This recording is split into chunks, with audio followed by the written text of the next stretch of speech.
Sports Radio 560 WQAM Miami Fort Lauderdale presents The Neil Rogers Show. Talk to Neil. Call 567-0560 toll free for Dade and Broward. Pound 560 on your cell phone. The opinions of Neil, his guests, callers, or anyone else on the show do not necessarily reflect those of WQAM, Beasley Reed Acquisitions, or the Beasley Broadcast Group. Now, Neil Rogers on Sports Radio 560 QAM. The present you're about to receive were purchased by a bunch of maxed out overstressed individuals who are so busy they have no idea what you want and really don't care. Any present that you receive is actually your size or any color you like is a mistake. What we're trying to say is have another eggnog with us on a white Christmas one more time and don't let your hopes get too high. It puts the lotion in the basket. Freedom dead, let's bury our heads. Okay. Freedom dead, let's bury our heads. All right. This is the biggest rap I've ever seen. Man, some of the stances where they found Sarah fantasy. What is it? Congress has seen it. Freedom dead, let's bury our heads. Freedom dead, let's bury our heads. All right. Okay, they're right. This is the Dolphin pregame show. It's 10:02 at 560 WQM. Dolphins and the Broncos tonight. We got 200 hours of pregame of foreplay. Give me your breakdown. Give me your analysis. Give me your analyzation. Oh, that guy slays me. The one I called him about 5 of. That guy really just rocks my boat, I'll tell you right now. Anyway, where the hell do we start today? Man, do we have a lot of ground to cover today? No. Sure we do. We have a lot of territory to cover? No. Yes, sir. They just don't get it. They just don't get it. This is the greatest moment in the history of our lives. We're right on the verge of a major understanding as the Christian coalition and all the right-wing fanatics and the sexual McCarthyites, all these lunatics are standing stark naked in front of the world. And everybody is going like that. That's right.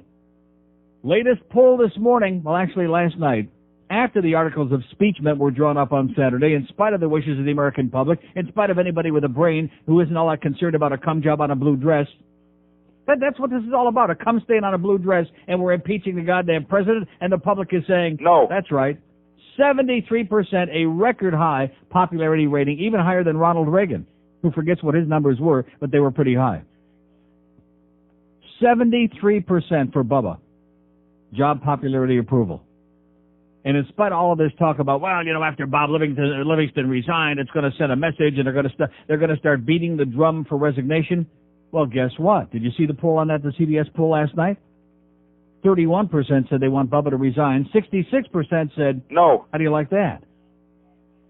You think there's a message in there somewhere? You think there might just be a little bit of a message in there somewhere that we think it's a bunch of bull crap, that it's a partisan? And it's interesting to me in some of those speeches that I managed to endure on Saturday, that many of the Democrats that got up foaming at the mouth were using some of the same terms, like lynching. It was a lynch mob. And a coup d'etat. Many of the things that I've said right here. Nice going. Oh, God. Yes, sir. I'm right on top of it, baby. I can sniff it out from a million miles away. And a lynch mob, too. And now all of a sudden they're saying all these senators are, including Orrin Snatch, he's saying, well, you know, we better start counting the heads. Isn't that what this is all about, was head? That's what it was all about to begin with. Better start counting heads, and if there's not enough votes right off the bat, why waste the time? And we'll we'll get together, we'll start the trial on January the 6th, and we'll adjourn, and then we'll come up with some other cockamamie. We'll censure, we'll slap him on the wrist, you'll say you're a bad guy, and watch where you're squirting in the future, and that's it, and go on with life. You know, as dumb as the American public is, and believe me, there's a lot of dumb people out there. Just when you're out there on a highway, you just look around you, and you'll agree with me. You'll say, absolutely, a lot of real stupid people out there, but nevertheless, they're not that dumb. That's the one thing we can thank God. for at this holiday time of the year, is that the American public isn't this stupid that they're going to have this pulled over their eyes or any other body parts. Just absolutely astonishing to listen just one after another, hawking the same crap. And is anybody buying it? No. In fact, you know, it's really interesting. When somebody was elected with 50, the last election, 53%, whatever the hell he got. In fact, the first time he was elected in '92, because Ross Perot got whatever he got in there, it was less than it was not even a majority of the votes. He got a plurality, but not a majority. But in spite of that, millions of people who never voted for him either time are saying, cut the crap already, okay? That's what you hear. You open up your window and you hear, cut the crap. That's right. All over America they're saying, cut the crap now. And let's get on with important things, okay, like ball games and the stock market and stuff like that, which, by the way, the Dow is up 85 points and the NASDAQ is up 37 points. How come we never have anybody call us in with some good stocks that we can make millions of dollars from, you know? Oh, that's insider trade. No, it's not. In fact, let me ask you this. If you're going to invest in a stock, wouldn't you like to put the word out so that everybody else buys it? You know, you create this, so that, because it's not like it's a track where you knock the odds down. With the stock market, it's just the opposite. When everybody starts a buying frenzy, it skyrockets the price way up there. What's wrong with that? What are you laughing about? I think that's what we ought to start doing. That's my New Year's resolution for 99. Like I hear that Boston market's making a real big comeback. Yeah. It might actually go up to 1 of these days. I doubt it, but it actually might make a comeback. And what's wrong with that? By the way, had some real interesting people came by at the hockey game on Saturday night.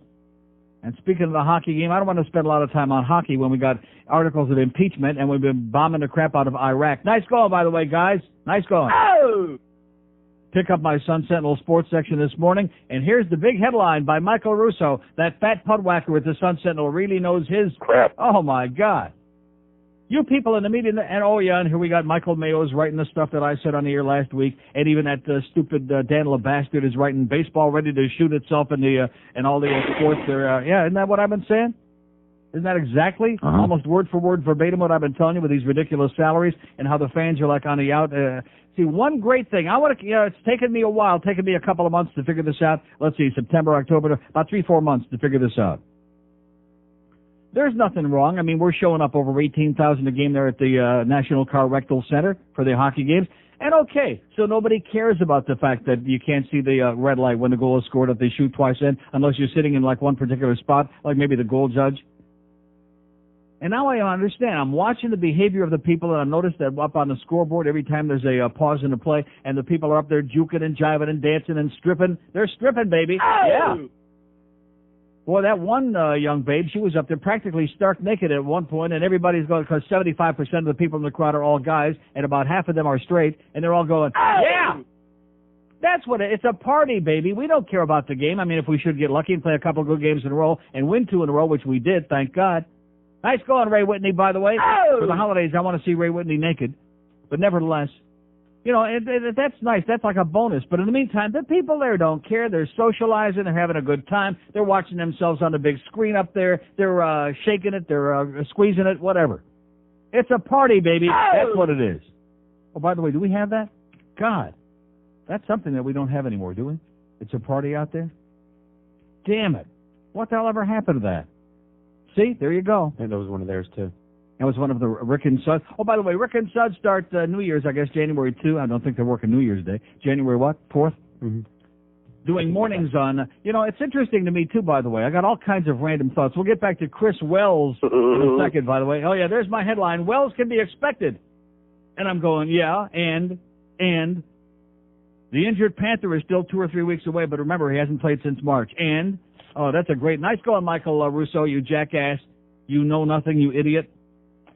But at any rate, so I was thinking, I guess when I was sitting there on the throne this morning, doing a real good one, and I was thinking to myself, you know something, when you come right down to it, there are no other AM stations in town. Because there's WID, which is dead as a doornail. The D in that stands for dead. We know that. We know when it died, too. And then there's No Speak It Inglés. There's a whole bunch of those. There's your Haitian station and your Julio station. And then there's FDL, of course, has disappeared, the light bulb. Even the old people can't find that anymore. And then there's INZ, which is now, they don't even use the caller. They're stupid talk. So as far as Speak It Inglés, QAM is it. We got a goddamn monopoly, baby. All right. Which it's pretty hard to understand how you don't have like the other 97% of the audience when you're the only AM station on the dial. But nevertheless, we're doing it. 10 minutes after 10 at 560. Happy holidays from all your friends here at WQAM. And even those who might not be. Hey, you want to put a great cigar in your puss? As a matter of fact, John Penis, congratulations on your new baby, John. John's wife had a baby boy. What was it on Friday, which we didn't find out about till too late? But nevertheless, John is down there to get. In fact, he owes us. He should bring us. Why don't you, when you have a kid, bring a celebratory cigar? He's going to bring us a bunch of good stuff from Nixon, maybe some cigars too. Neil God. What's a nice kid like you staying with the president? Now it's a nice kid like you staying with the president. Squirt, squirt. It's designer pants and a jizzit dress. That old Ken Star can't get you to confess. What's a nice kid like you? Oh, staying with the president. Now it's a nice kid like you holding it between your lips. What's a nice kid like you? Boy, spending time between his hips. You're not bright enough to hold down a job. What you do best is go down on Willie's knob. What's a nice kid like you? Playing with the president. Oh, yeah! Now you can make $1 million thanks to Bill's bad taste. The movies and books would be the frosting on your face. What's a nice kid like you? Playing with the president. On your knees. Playing with the president. Oh! Playing with the president. You better snip. 10:16 at 560 WQM. If there was one, there must have been 6,000 people came up to me at the hockey game on Saturday night, walked up to me and said, It puts the lotion in the basket. and I said, all right. Oh, seriously, did you notice in fact, at our appearance at Plantation Borders, which was our last of the year, and by the way, you are doing an anonymous number, and we thank you profusely. We had our record-breaking appearance on Saturday for this year. $4,300 we raised for one. Had a massive crowd. Didn't I tell you that was the location there? And other people were trying to send us to places that we didn't want to go. I don't want to mention the sales manager.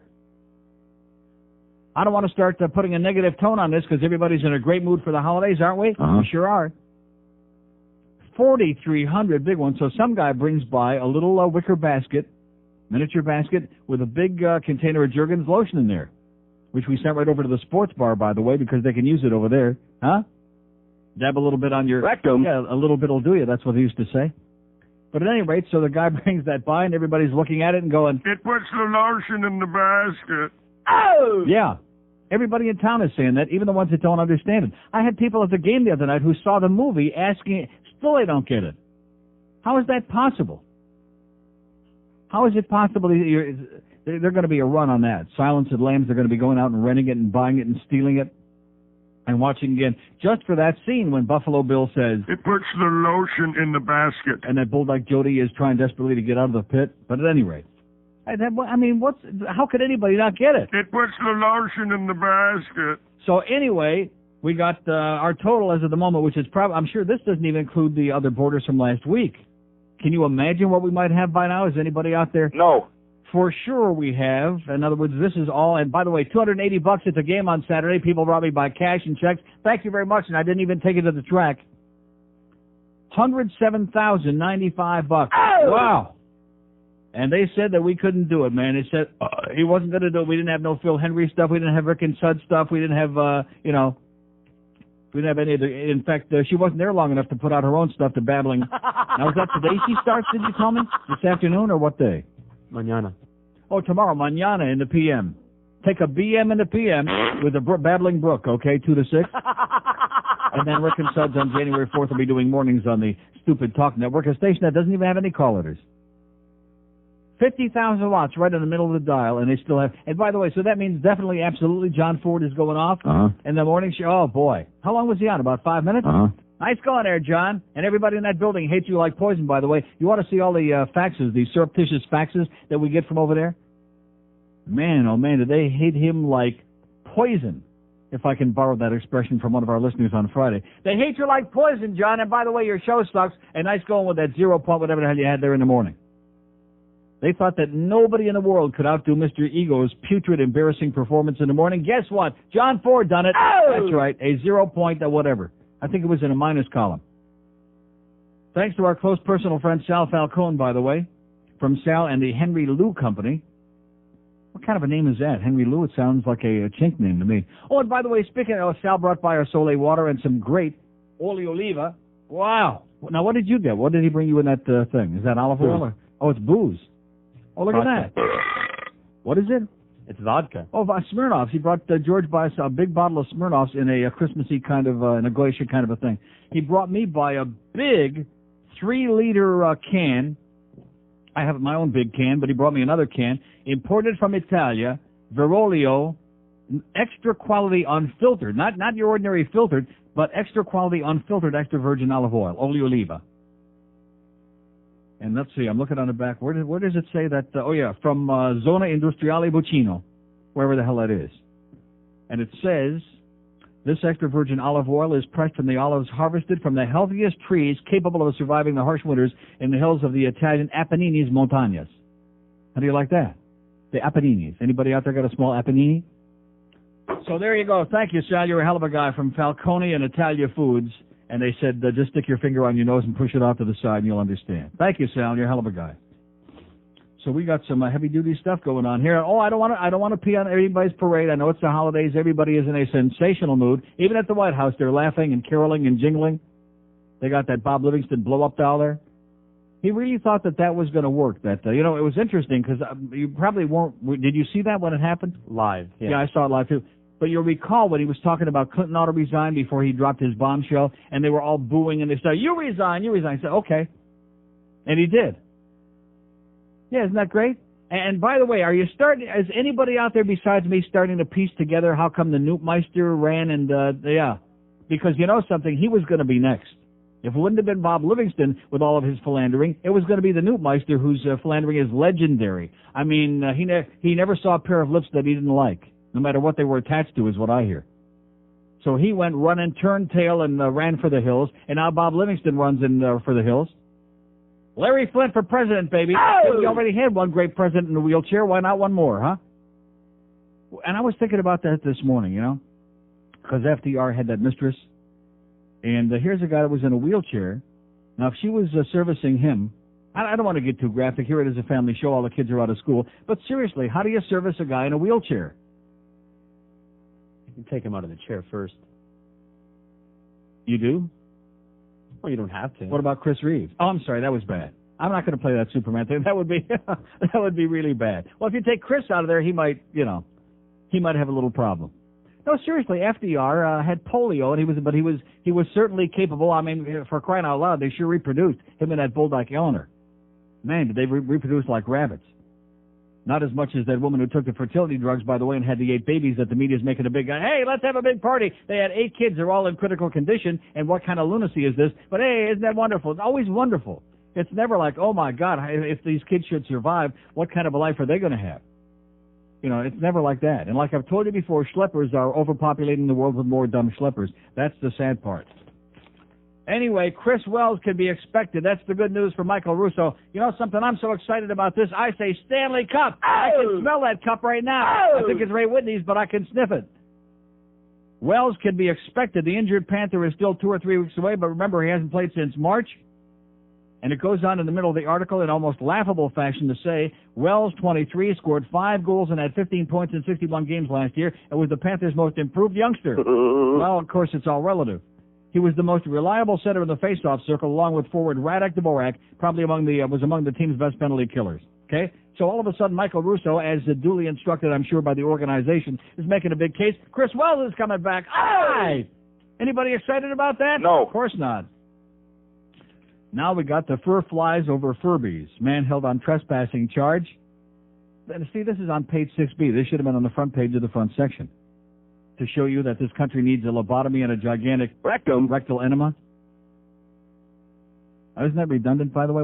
Is there any other kind of enema besides a rectal enema, I wonder? No.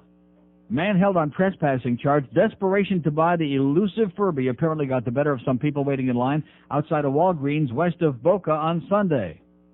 Tensions led to perhaps the first case of Furby-related violence in South Florida, leaving a deputy with a broken finger and a man under arrest. Oh! Deputies were called to Walgreens at 9851 Glades Road about 5:30 in the morning yesterday to try to bring order to a line. 5:30 in the frickin' morning?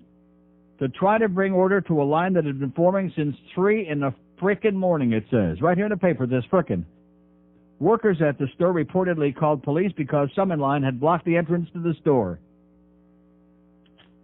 They started forming a line at 3 o'clock in the morning because they had Furbies in there. Oh, my. Oh, God. Walgreens had advertised the availability of the hard-to-find Furbies, although the drugstore chain also ran flyers in the Sunday paper apologizing for its limited supplies. Deputies asked 3 people in the line to leave, warning 2 that they could face arrest for trespassing if they failed to heed the request. One man, Thomas R. Lewis, 41, refused, Sheriff's Office spokesman Paul Miller said. The man then got into a fight with his companion about whether he should leave, and deputies went to arrest him. Deputies scuffled with the man, who was subdued with a type of pepper spray. In Florida, we call it clogged pepper spray. They moved in because he had already been warned and wouldn't leave, Miller said. He resisted, put up a struggle with our deputies. Deputy John Killingsworth suffered a broken ring finger in the struggle with Lewis, Miller said. Lewis was arrested on charges of resisting arrest with violence and trespass after a warning. He was being held on $3,000 bail at the Palm Beach County Jail. He'd be held on bail in the old Palm Beach County Jail.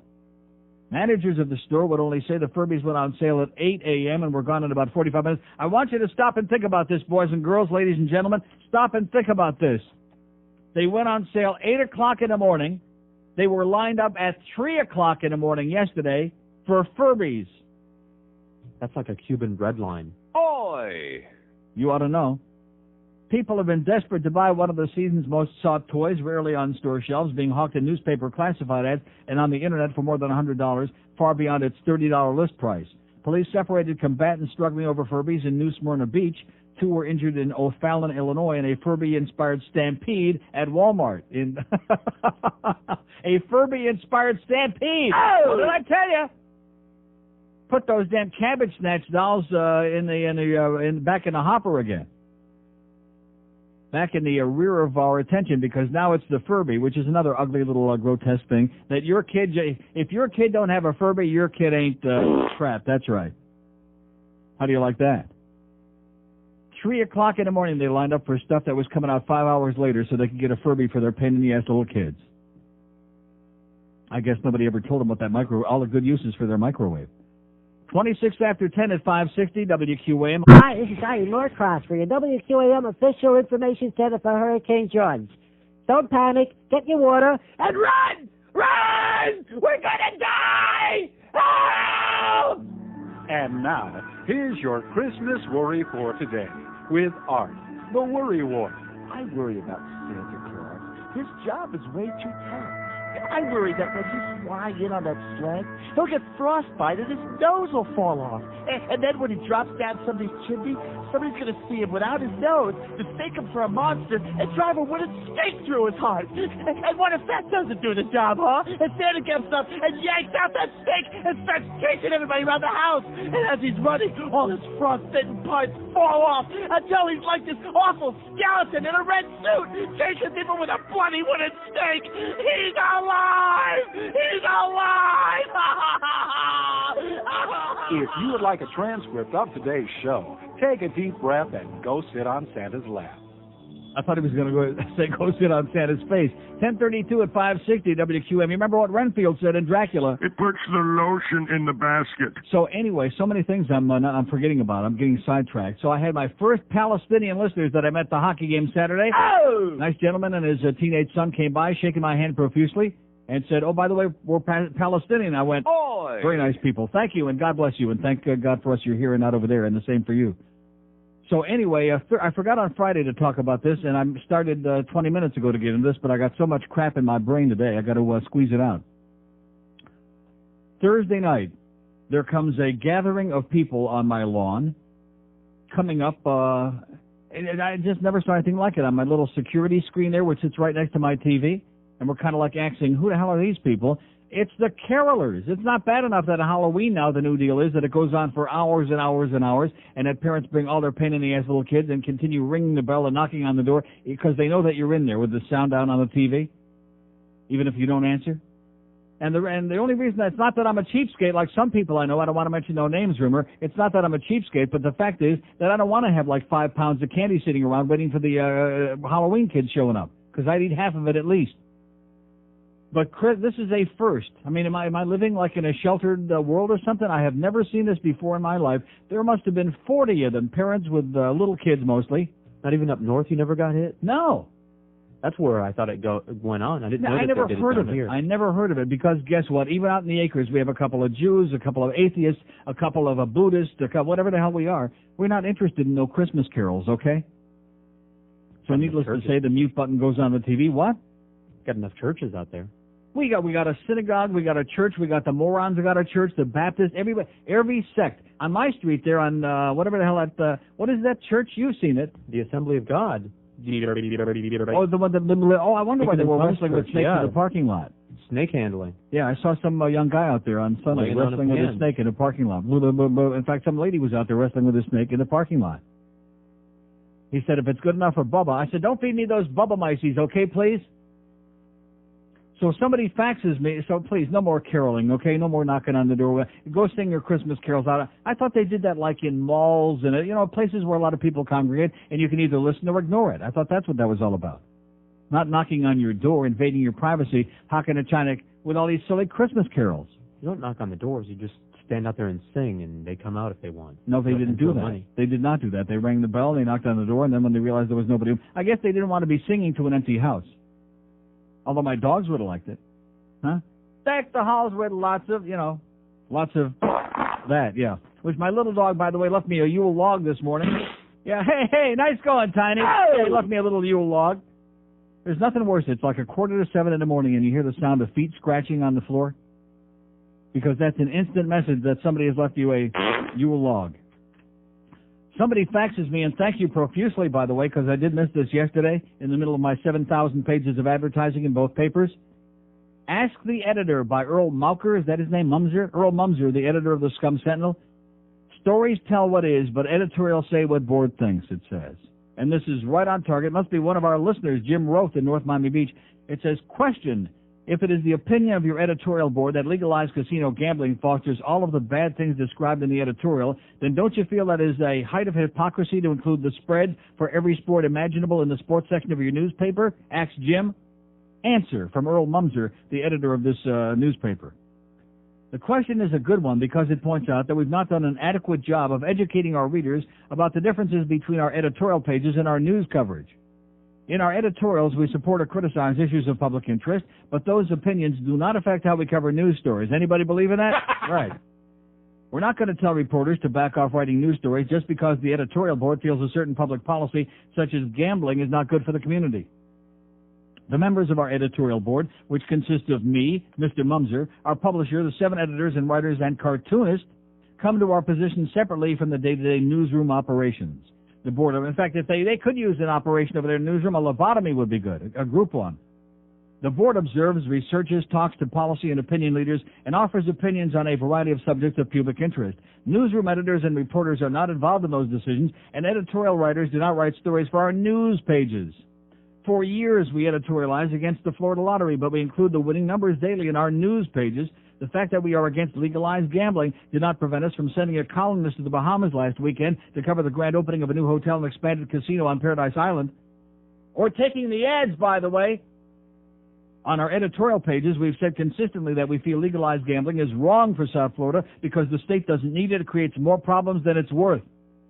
Yet we've not curtailed coverage of the Seminole Indian gaming, entertainment coverage, and travel stories on such locations as Las Vegas and European and South American gambling resorts and stories of similar interest, and all the ads that they take for it, which you don't mention here, by the way.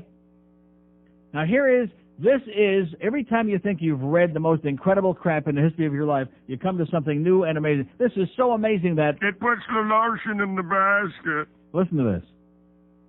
We believe that non-gamblers are interested in point spreads as much as those who make bets. Well, just ask George. He don't even like sports. He looks at those point spreads every day of his life. Don't you? Uh-huh. Oh, yeah. Let me say it again. This is a man with a straight face. This is the editor of the goddamn Sun Sentinel, okay? We believe that non-gamblers are interested in point spreads as much as those who make bets.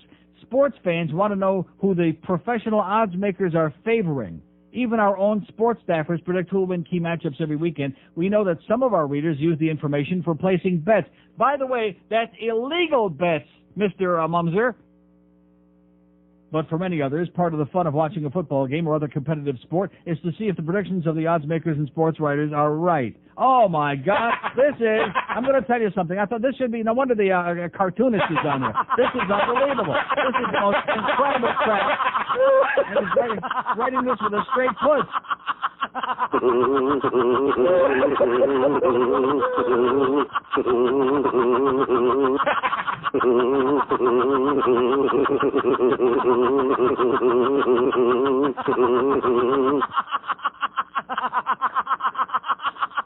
Let's check those point spreads, baby. Check it. It puts the lotion in the basket. Right. Oh, I'm serious. I'm going to frame this. I'm going to save this as long as I live. Because I know that being the big sports fan that I am, at least a hockey fan, every day before that, like tonight, we got the Leafs. By the way, nice game there. Maple Leafs 7, Rangers 4, which was really 7-1, 3 meaningless greasy goals late in the game. Nice going. Go Leafs, go, baby. I can smell that cup in Toronto, eh? But I'm going to look right in there. I forgot to check out who they're picking in at the Toronto-Pittsburgh game tonight at Maple Leaf Gardens, huh? Because being a sport, forgot to look in there to see who they're picking in the Dolphin-Broncos game tonight. Because I'm not going to be betting on it. But still, as a sports fan, as somebody who has more than a passing interest in that game, we believe that non-gamblers are interested in point spreads as much as those who make bets, says Earl Mumser, the editor of one of your major newspapers in this town. I am going to tell you, boys and girls, right there at Christmas time, if you want a gift for the new year, you should beg for a real newspaper in this town. That's what we need more than anything else in this area. A real newspaper. Which, do we have one now? No. Not even close. Oh, that is hysterical. That would be like saying that people who don't gamble listen to the Ed Kaplan show.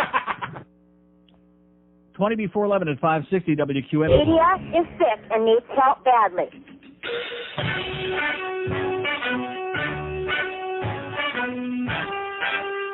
You turd.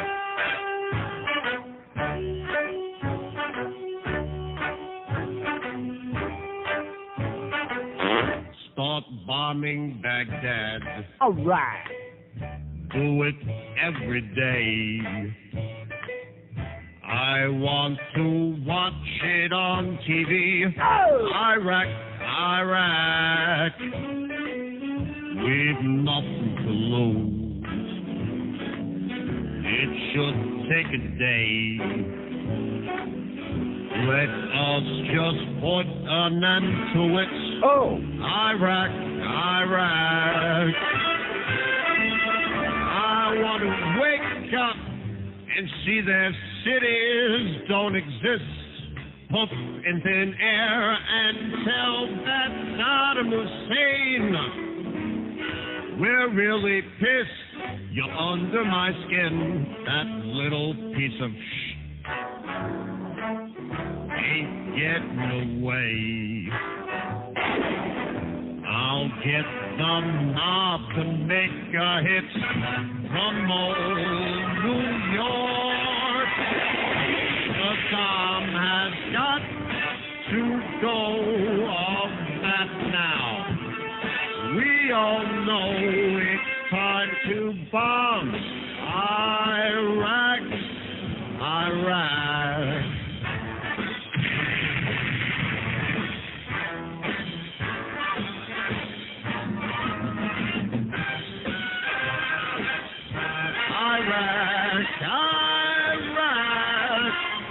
I want to wake up and see their cities all blown to bits, baby, and say that we're number one, top of the heap. We beat, again we have won. Start bombing Iraq. Why not start today? Let's make a parking lot of this. Saddles Iraq. And when all the boys are there, I'll do a show with that chick chair and say goodbye. Iraq.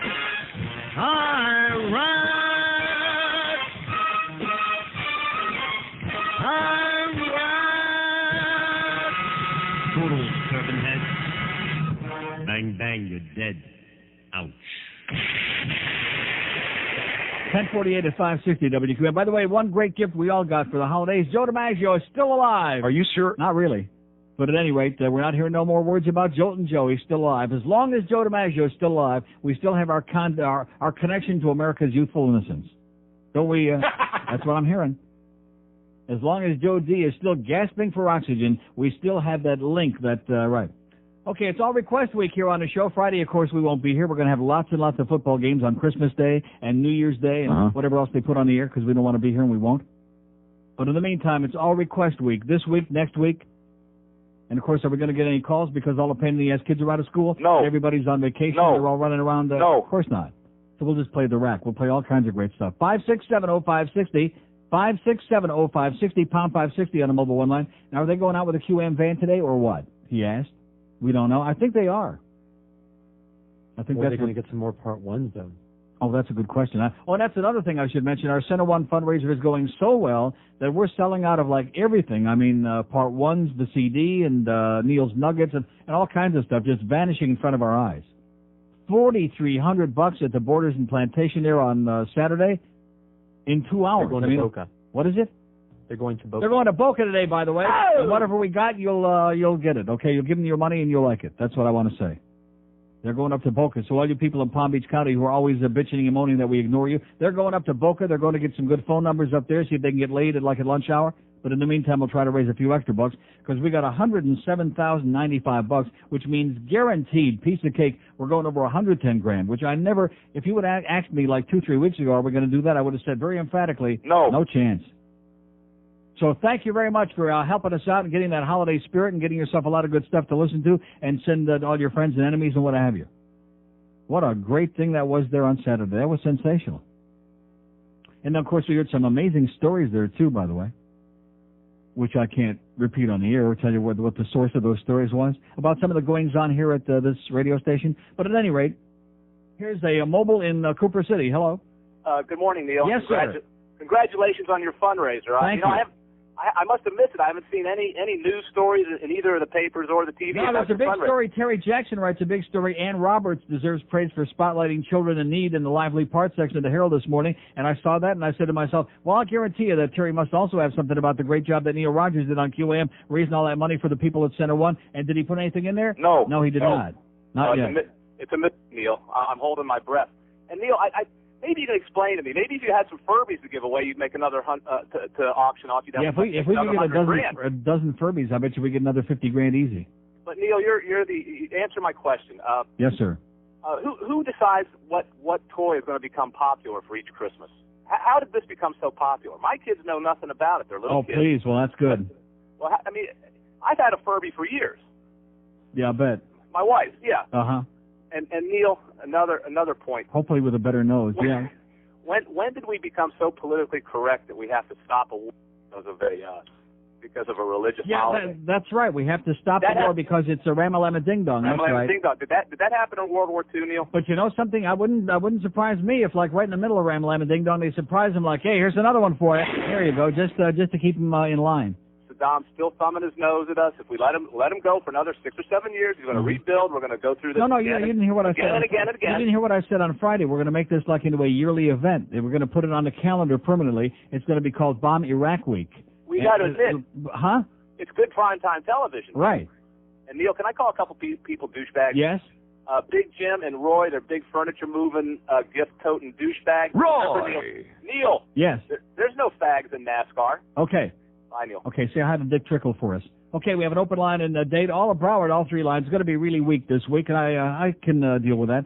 5670560. Now, what did Miriam just give you? Was that my paycheck already? Huh? What was that? It was my stub. Yeah, I didn't think I'm getting my paycheck on the 21st since I'm not supposed to get it till Thursday. I didn't think. So Miriam brought you your stub. Oh! I already got mine. Here's Miami. Hello. Hey, Neil, how you doing? Great. I wanted to request, but I wanted to make a quick point about Saddam Hussein. Yes? I mean, what is the difference between what he's doing and what the United States is doing? I mean, excuse me, the United States spends... Are we poisoning, are we gassing our own people, sir? Is that what we're doing? Are we building all kinds of chemical and biological weapons to unleash on unsuspecting innocent people? Is that what we're doing? Sir? No. Oh. I mean... So what's the comparison? But the United States spends billions and billions of money on weapons, and for what? We're not going to war with anybody. Yeah.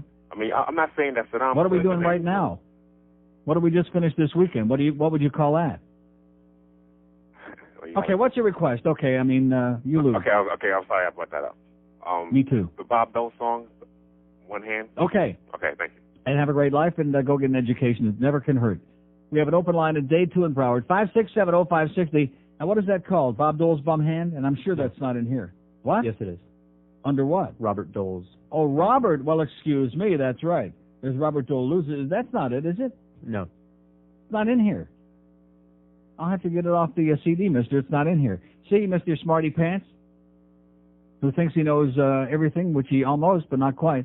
There's Robert Dole loses. I'll find it. Okay, 2 open lines in Broward, 5670560, pound 560 on the mobile one line here on All Request Week on WQM, because we're in a goddamn great mood, because the Panthers won, the Maple Leafs crushed the Rangers, and the Dolphins might do something tonight. They will do something tonight. They will either win, lose, or something. Here's a mobile in Miami. Hello? Hello. Yes, sir. How you doing, Neil? Great. I just want to wish you and George the best of holidays. And back to you. And that's for 1999. You're the best. And can you play one request? Yes, sir. The Aunt Bernice Dreidel song. The what? The Aunt Bernice. You mean the 8 Days of Hanukkah? Yes, sir. Okay. Thank you, sir. See ya. Okay, all you goyim out there, get ready. We're going to play the 8 Days of Hanukkah. By the way, until this day, I never realized that Joe Rose was the token goy on that morning show. Until this day, when I heard him going about Yitzchak or whatever the hell he was saying there. You can't say that on the air, Joe. Open line at Day 2 in Broward, 5670560, pound 560 on our mobile one line. Here's a mobile in West Palm Beach. Hello. Hey, Neil. Yes, sir. I was just listening to that guy with the call about, we stopped in observance of their holiday, we stopped bombing them. Am I wrong in recollecting that, what was it, the 6-Day War back in like 1960-something when Syria and Egypt attacked Israel? They did it on Rosh Hashanah. Didn't they attack on the holiday? Yes, they Something did. like that? Yeah, they did. So, they went like that, and they got really pissed off. So why are we being like so civilized here? Why don't we just carpet bomb them and get rid of them? Okay. No, I think that's next week. Oh, okay. Well, like you said, we're going to put it on the schedule? Yeah. On the holiday, okay. And can I call somebody a douchebag? Okay. We have, look at that. It's going to be really weak. I think I'm just going to play the rack this week, okay? There's no point in asking for calls because there ain't going to be none. That's okay. We understand. We know you're very busy. We know that you're out there acting delirious and maniacal, et cetera, and so on. Nice traffic, by the way, this morning on the way to work. Almost none. It's already a holiday. Thank God for these nice long holidays. And too bad we all have to be here. 4 minutes before 11 at 560 WQM. Hey, Neil. Fuck you.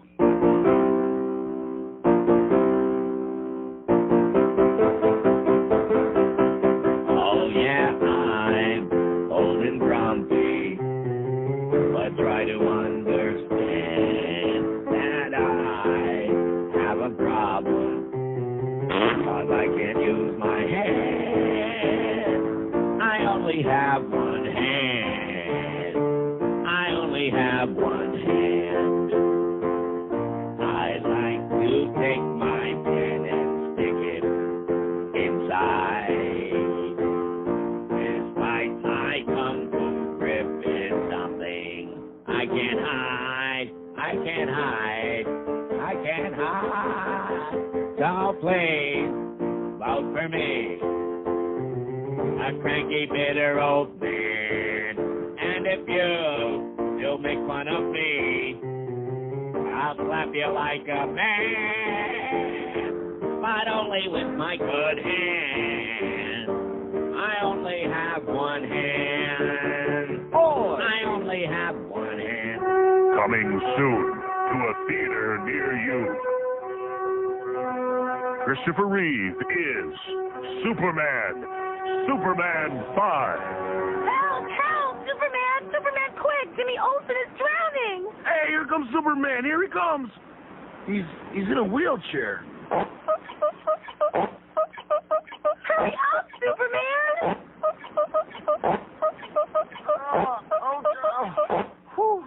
Okay, where's Jimmy? Oh, too late. Yeah, they had to call you Super Gimp. Get out of here, you freak. Oh, Clark. Nothing's happening. Get on top of me. Okay. Ow! I, the evil Zod, have finally figured out a way to defeat Superman. With kryptonite? No, steps. Superman 5, The Search for a Bigger Doorway. Rolling into a theater near you.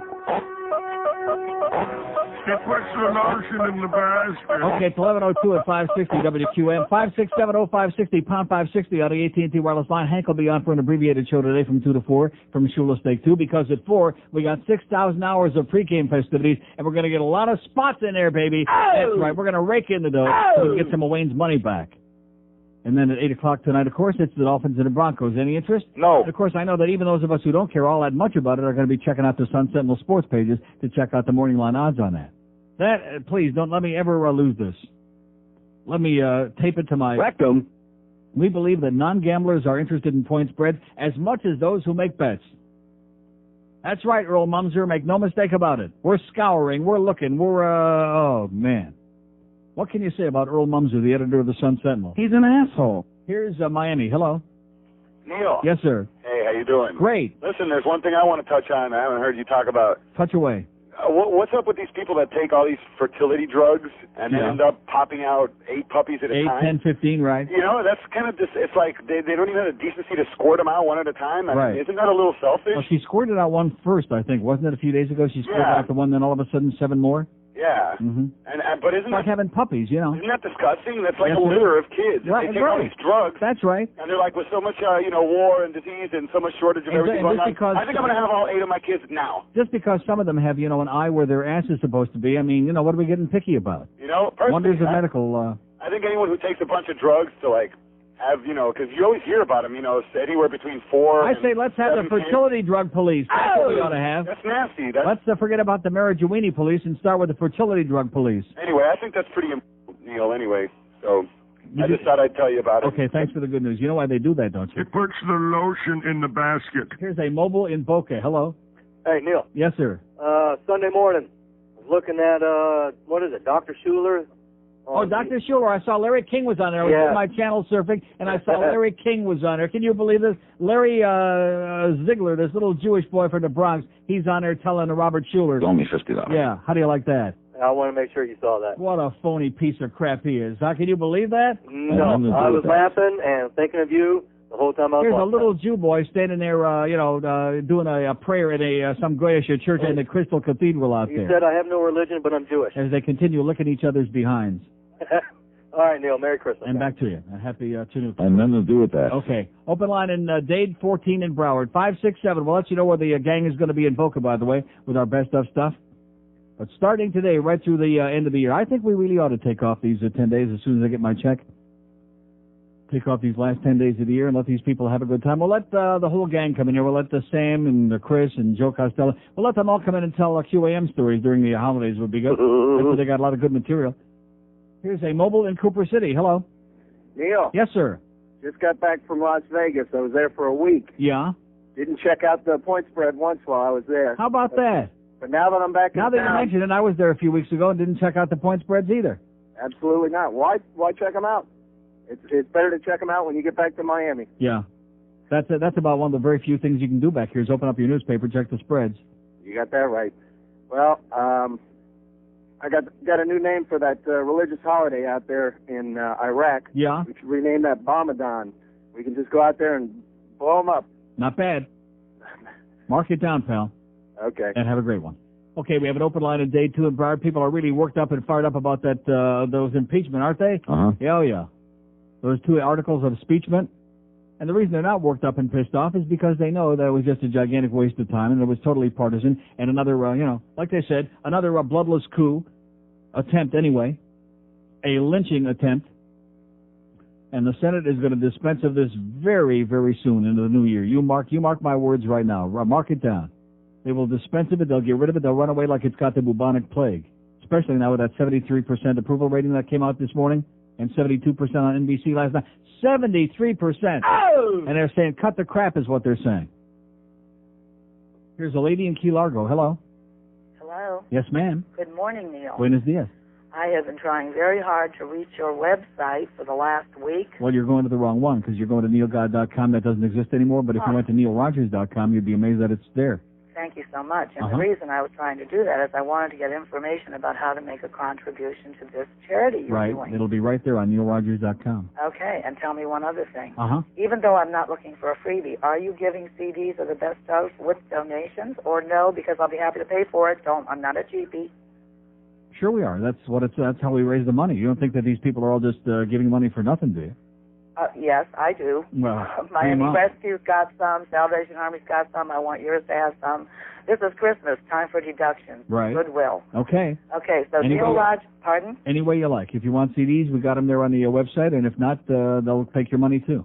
Well, how do I send the money? I just write a check, we'll give them the address, the whole works. Right. It'll be all right on there. It's real simple. I thank you, and I love you. And thank you. Bye. And have a good one. You too. It's real simple. We'll take all the money you got. Okay, let's see. I don't want to get behind on these because we're getting a torrent. Are we getting a torrent of, we're not? 5670560, pound 560 on the AT&T wireless line. Here's a lady in South Miami. Hello. Hi. Yes, ma'am. My name's Anna, and it's a very odd story, but I lost my house where I had lived for 32 years because of criminal mischief. Uh-huh. I was forced to sell it in 1995 after a number of break-ins, and apparently, even now, there seemed to be some kind of misunderstanding. I believe from a security guard, I heard there was some kind of rumor that was spread, a number of people, about a settlement I got from a lawn maintenance company. Ma'am, what are you talking about? There is What in God's name are you talking about? quite a few people have told me to call the Neil Rogers Show For what? because there seems to be some kind of misunderstanding. Misunderstanding about what? About me, of all things. About you what? Some kind of rumor or something like that. Okay, we'll check it out. Oh, Jesus, Joseph and Saul. Good God Almighty. Can you believe that? Do we have any rumors about her? Okay, let's start some. We have an open line at Day 2 in Broward, 5670560, pound 560 on the AT&T wireless line, 1109 at QM, as we begin our 600 hours of coverage of the Dolphin pregame show. Oh, God, Neil.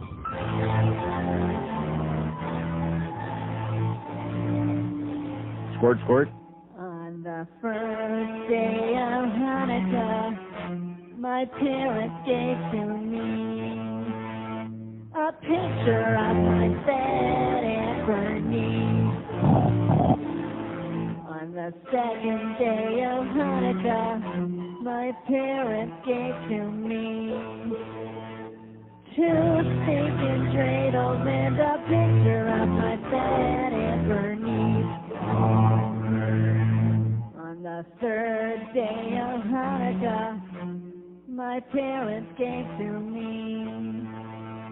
3 ugly shirts, 2 stinking dreidels, and a picture of my bed and Bernice. All right. Well, you Let's get the weird thing on her head. That's her face. Oy. On the 4th day of Hanukkah.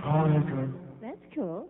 My parents gave to me lousy kosher candy, 3 ugly shirts, 2 stinking dreidels. Sing the dreidel song. No. Sing it. Dreidel, dreidel, dreidel, I made it out of clay. And when no one is watching, I'll throw the thing away. No, was that nice? Fight me. Oy. On the 5th day of Hanukkah, my parents yelled at me.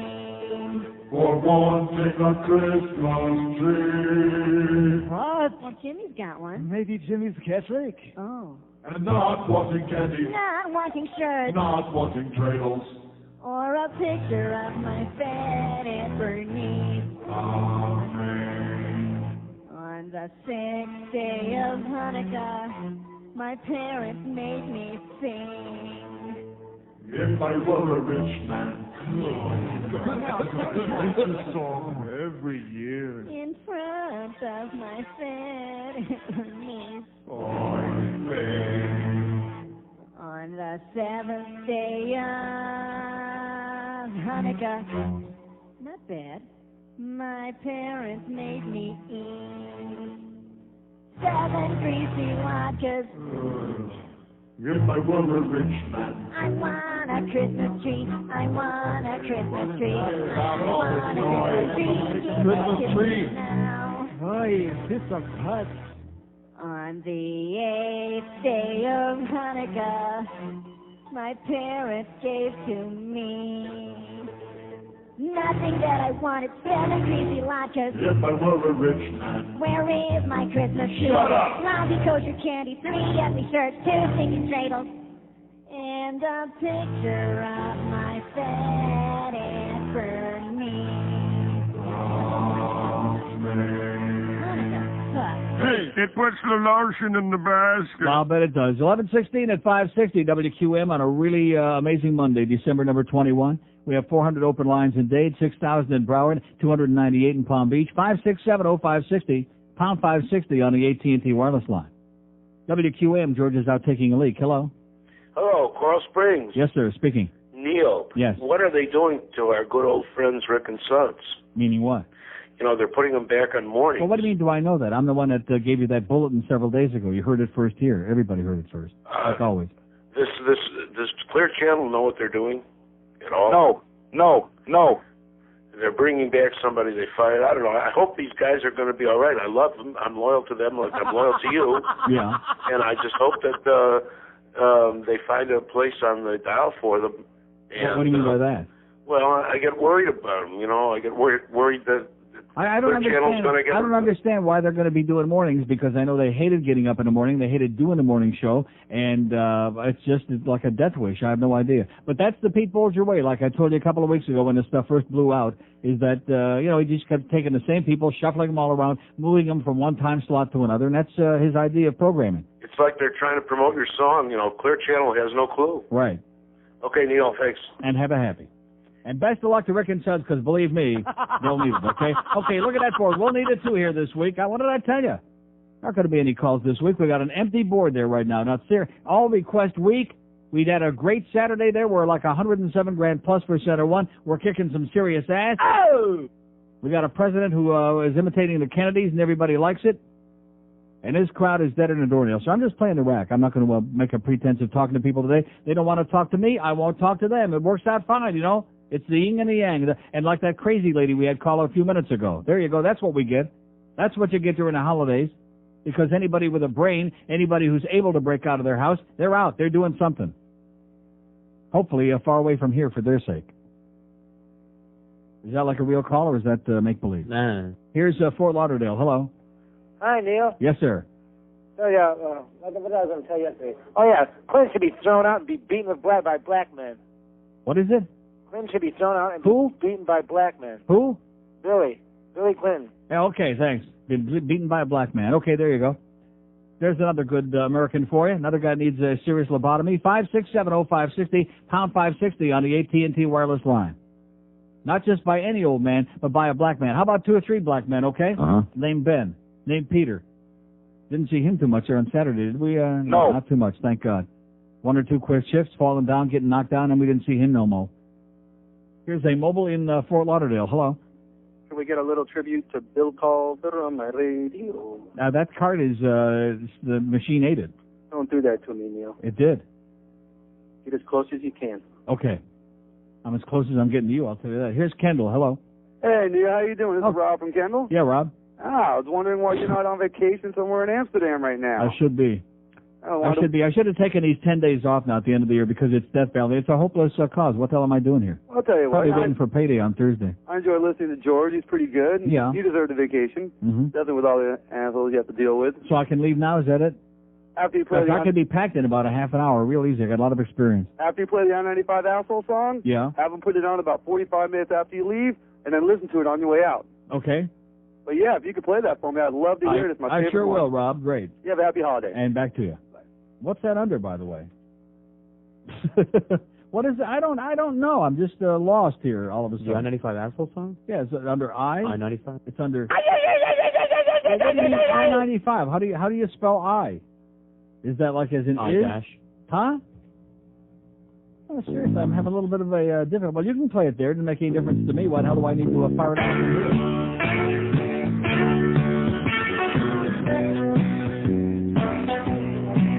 Estuvo muy bien aquí. Keeping it in there. since we don't have the two different things like we used to, I can do things in here, like all over. Okay. Well, I was driving down I-95 the other night. Somebody nearly cut me right off the road. I decided it wasn't going to do any good to get mad. I wrote a song about him instead. It goes like this. Were you born an asshole? Or did you work at it your whole life? Yeah! Either way, it worked out fine. 'Cause you're an asshole tonight. Yes, you're an A-S-S-H-O-L-E. And don't you try to blame it on me. I need help. You deserve all the credit. You're an asshole tonight. You were an asshole yesterday. Damn it. You're an asshole tonight. I've got a feeling you'll be an asshole the rest of your life. All right.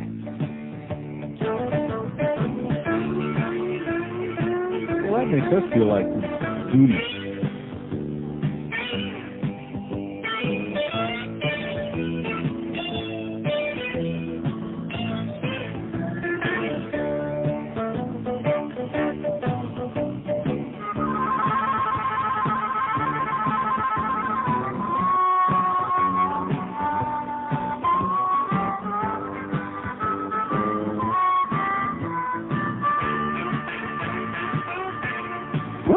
I was talking to your mother just the other night.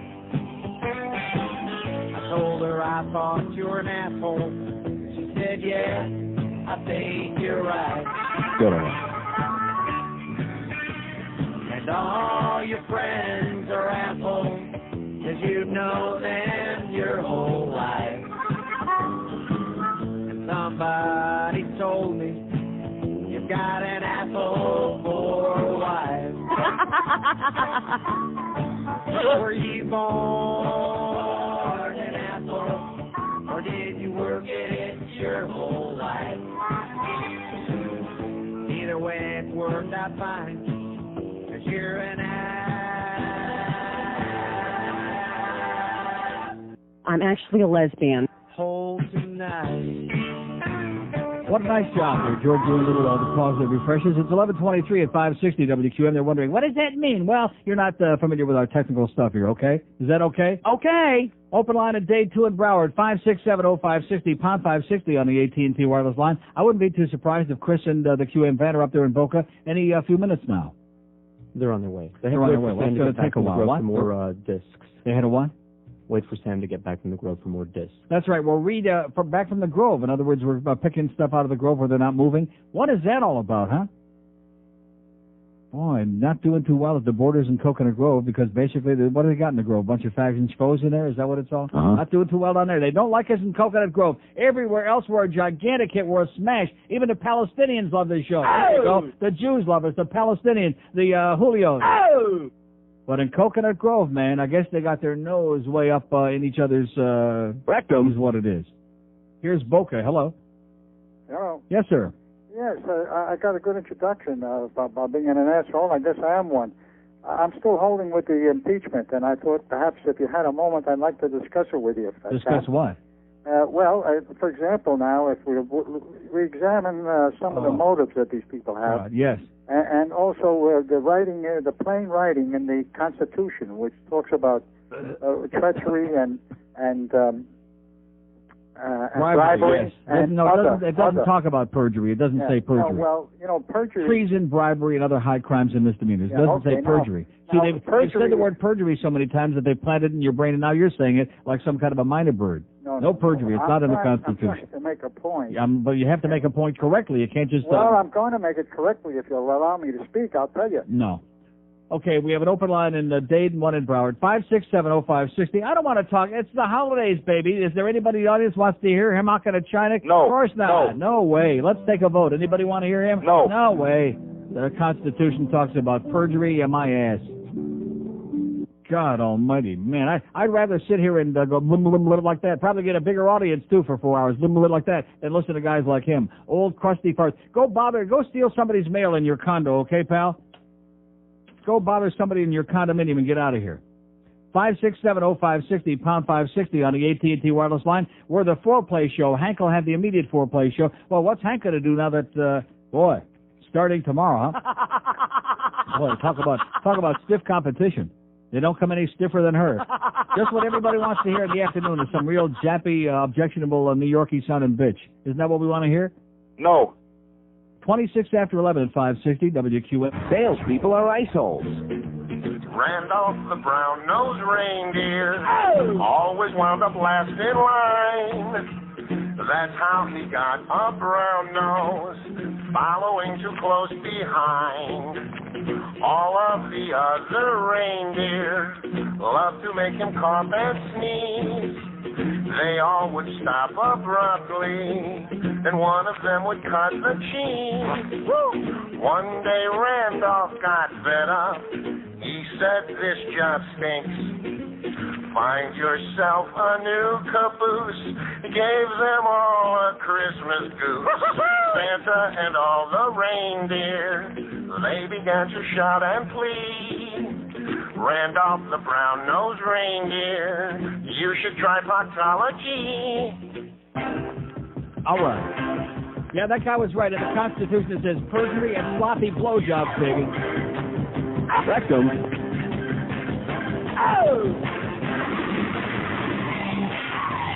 It says you must get the mask off that evil blue dress because she needs the devil with a blue dress on. What a talk off, huh? I'm shocked myself.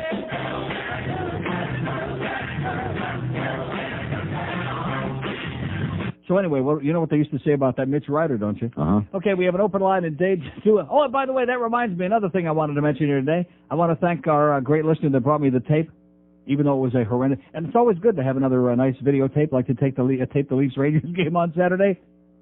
No, you remember the guy that brought me the tape of that ESPN thing about fags in sports?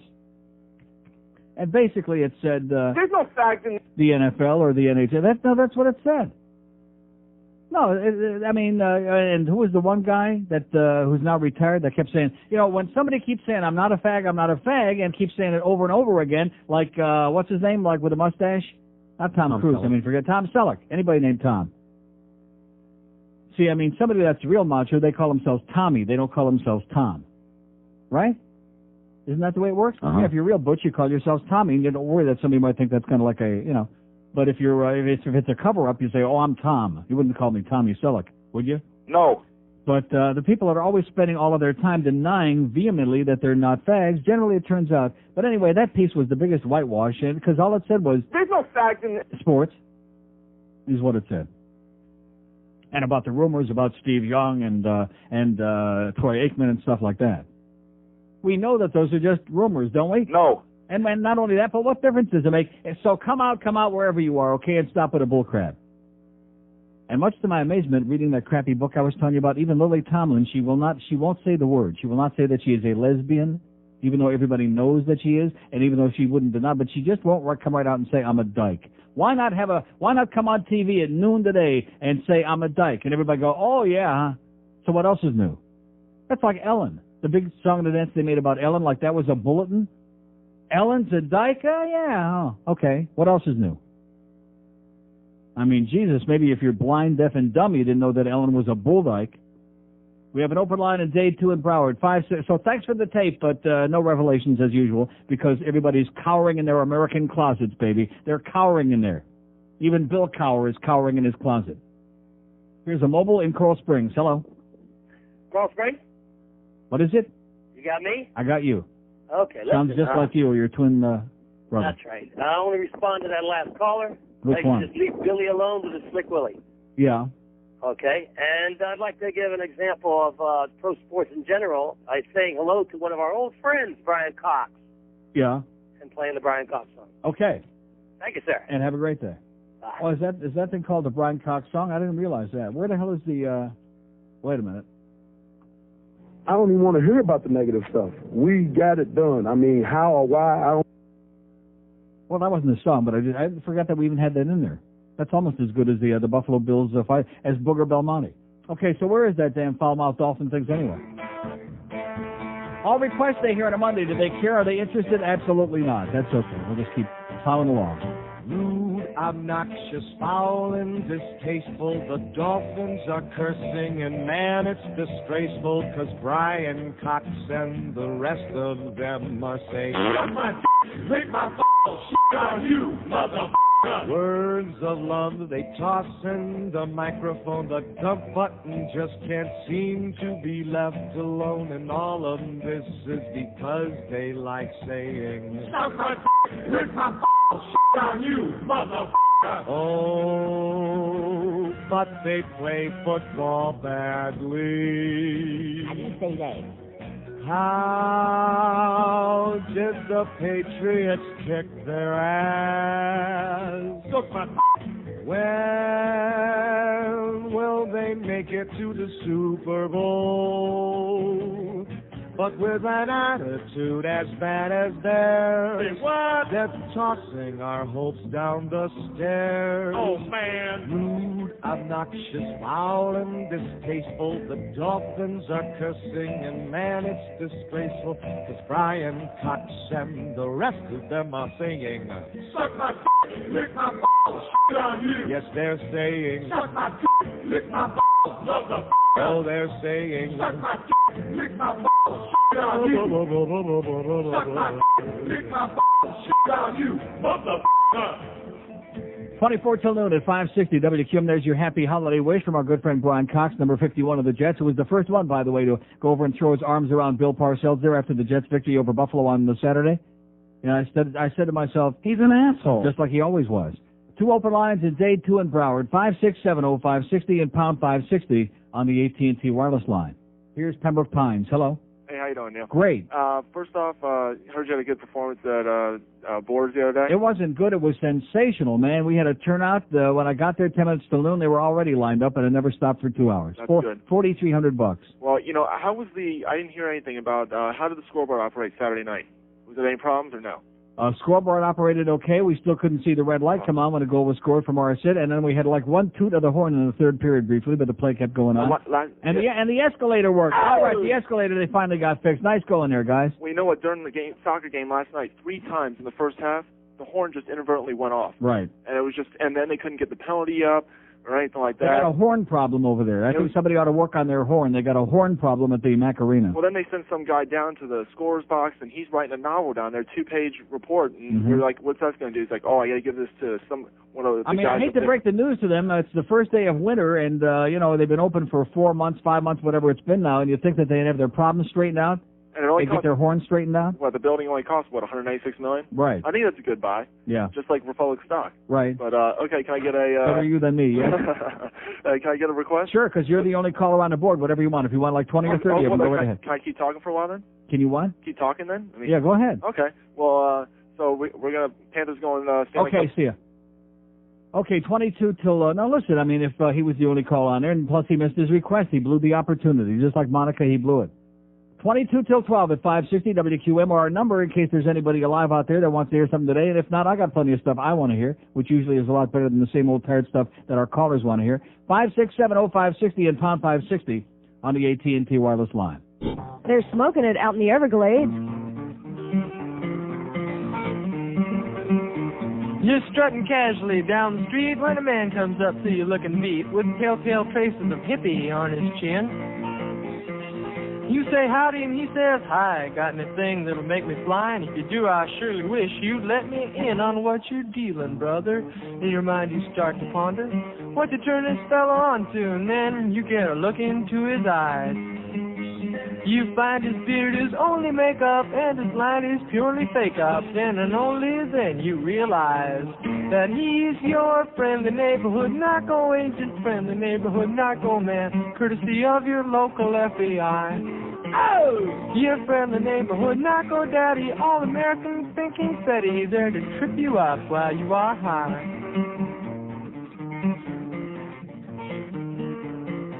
You're sitting in the coffee house room when the waiter comes up to you with a broom, and he asks to sweep the floor around your chair. When you ask him why, he says, routine. We like to keep our coffee clean, and he proceeds to tidy up with care. You light yourself a cigarette, find out soon as you got it lit that 40 newfound friends are by your side. And someone hands you a note dispensable telling you your flight's been canceled just the same you're going for a ride. With your friend, the neighborhood narco agent friend, the neighborhood narco man, courtesy of your local FBI. Your friend, the neighborhood narco daddy, all-American thinking Betty, there to trip you up while you are high.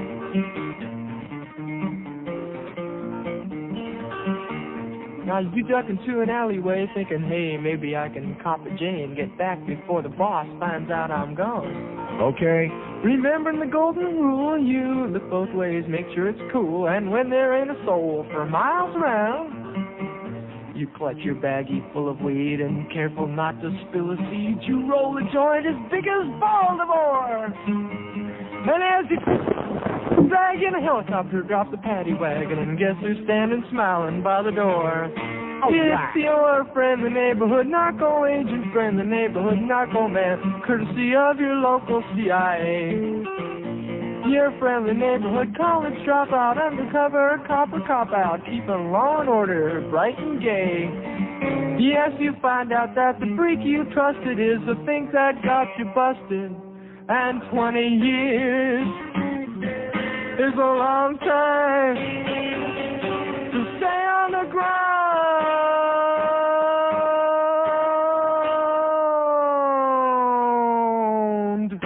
You do understand why they're smoking so much weed, don't you? It puts the lotion in the basket. 11:45 at 560 WQAM. Happy holidays from all your friends, Jews, Goyim, those who are undecided, everybody here at the QAM and KISS and Power 96.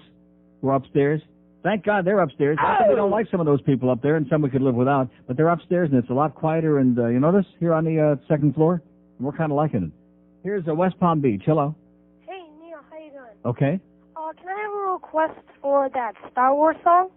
Star Wars Cantina? Yeah. Is that the one you want? Yeah, that's the one. Yes, you can, sir. And can I call someone a douchebag? Yeah. Can I call David White a douchebag? No. No. And have a great day. You too. Bye-bye. David who? David B. White? David B. douchebag? Help me, Obi-Wan Kenobi. You're my only hope. Her name was Leia. She was a princess with the Danish on each ear, and Darth Vader drawing near. So R2-D2 found Ben Kenobi. Obi-Wan. He'd have to put the Death Star plans into the rebellion's hands. So Luke and Obi-Wan had to get to Alderaan. So they stopped into Mos Eisley to have a drink with Han at the Star Wars Cantina. The weirdest creatures you've ever seen at the Star Wars Cantina. Music and blasters and old Jedi masters at the Star Wars. His name was Solo. He was a pilot with a blaster at his side and a smile 12 parsecs wide there with Chewbacca. He was a Wookiee.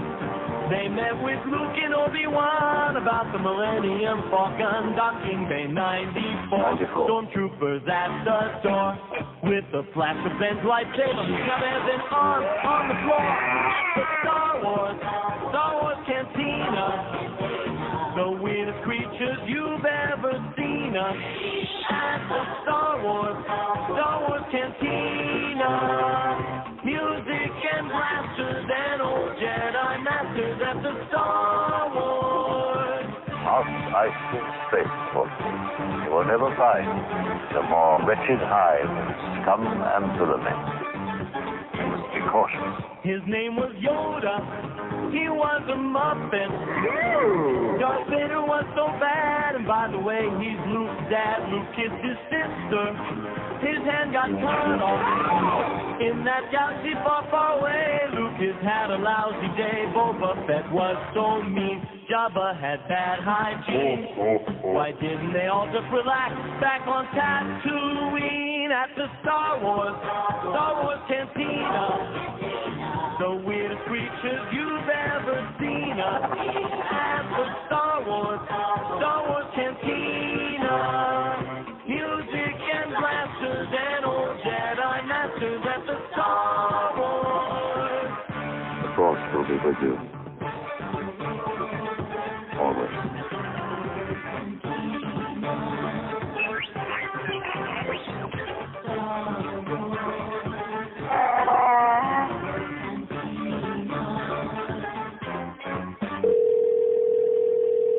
This is Debbie. Hi, Debbie. I'm interested in getting some operations done. Okay. And some body contouring and some liposuction. Mm-hmm. And I was wondering if you get some tummy tuck and lip augmentation, cosmetic breast surgery, facelift, all of these things. Mm-hmm. And I was wondering... What would you like to start with? Well, I need to get everything done. Probably the first thing I'd like to have removed is my thing. Okay, we don't do that. No.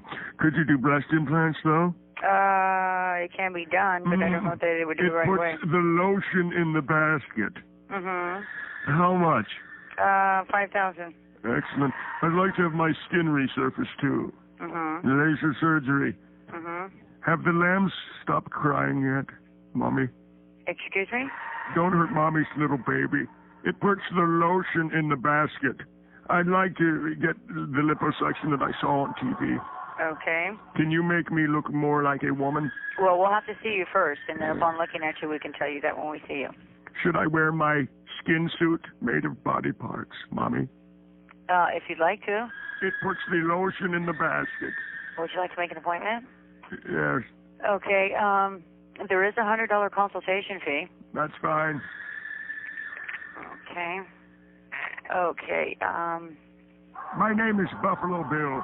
Okay, let me get a little information from you, okay? Just one moment. It puts the lotion in the basket. I understand. It puts the lotion in the basket. Do you want to come in for a consultation for It puts the lotion in the basket. Okay. Would you like to make an appointment, or do you want to call me back? Or? It puts the lotion in the basket. I understand. I've got my skin suit and nipple necklace. Bill. It puts the lotion in the basket. I understand that. Would you like to It puts the lotion in the basket. Would you like to make an appointment? It puts the lotion in the basket.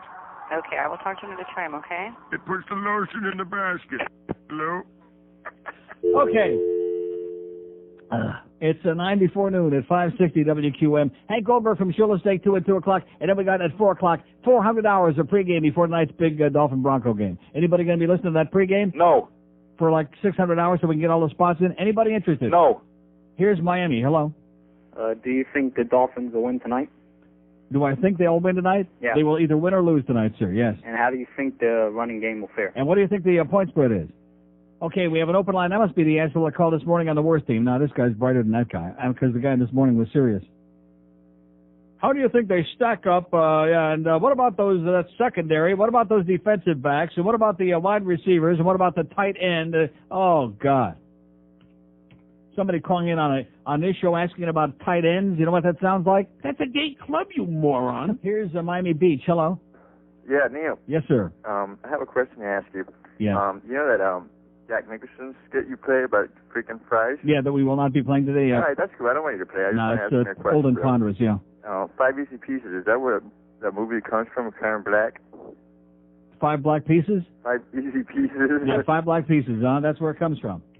And you do understand why he says that, don't you? It puts the lotion in the basket. 2 open lines at day 2 at Broward, 5670560. And by the way, they do put mayonnaise on their fries in Amsterdam. Did anybody know that? No. There you go. Just tell John Revolta that when he's in between those meetings at the Church of Scientology. Be sure and tell John Revolta that before they start spreading rumors about him again. Here's a mobile in Miami. Hello. Hey, Neil, can you play that Playing My Sitar song? Play sitar? Yeah, and I'd like to call Oscar a chonch. Okay. See ya. What do you say? Oscar Schwantz? This is a type of music which needs a little concentrated listening. And I would request you to have little patience. We are not trying to make any politics. We are artists. Now, as usual, I would request you, my friend, to refrain or stop from smoking while the program is on. Thank you very much. God bless you. I am Mahatma Mellencamp. I like to play the hit.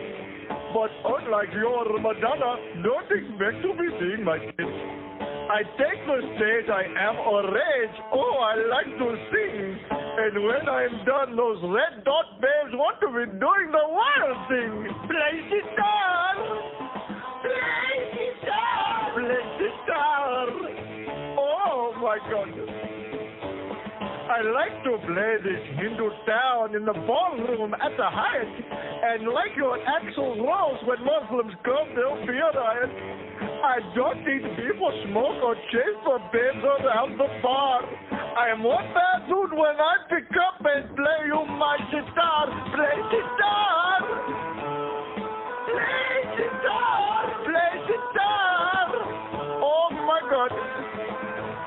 Play guitar! I'm just like Eric Clapton. Play guitar! Hey, babe, you with the red dot. Come here. Oh, what a nice shot you have.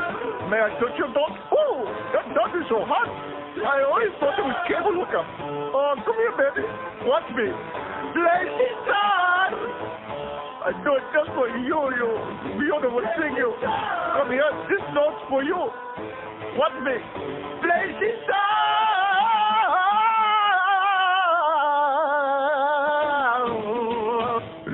The Monsters of Mahatma Tour coming to your town soon. It puts the lotion in the basket. Okay, it's 11:55 at 560 WQM. Don't forget, by the way, not only will Sam and Chris and Dave and whoever else, they'll be out there at Boca anytime soon, which we'll let you know exactly where if they ever get there. Also outside the arena tonight, the stadium, whatever the hell that is, PP Park, by Gate G. They'll have some Best of Neil CDs out there at Gate G at the ball game tonight. For all you Dolphin fans, just before you start tailgating and before you start getting really sloshed, go by Gate G and give us some money.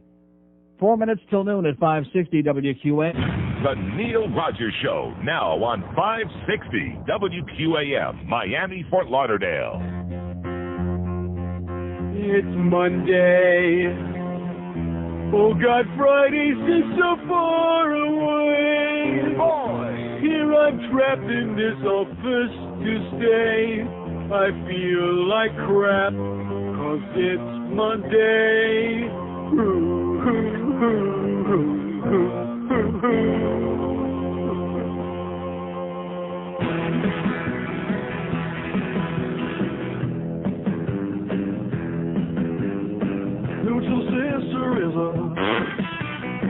Neutral sister is a Gingrich's sister doesn't kiss too many guys. Conservatives don't like her kind of fun. Candace Gingrich says she's proud she's a gay lesbian. Oh my God. Every time he sees his sister, well, it must give Newt the blues. Well, rugby was her hobby, but now she likes the lobby, and he don't much like her views. Newt's little sister is a... Oh, my God. Newt's sister is a... Gingrich's sister doesn't shave her legs or thighs. Wear makeup on her eyes or date your son. Gingrich's sister says she's proud, she's a gay lesbian. Well, she ain't like her big brother, the speaker of the house. 'Cause Gingrich's little sister has never had a mister, and she never met a trouser mouse. Newt's little sister is a... Oh, no.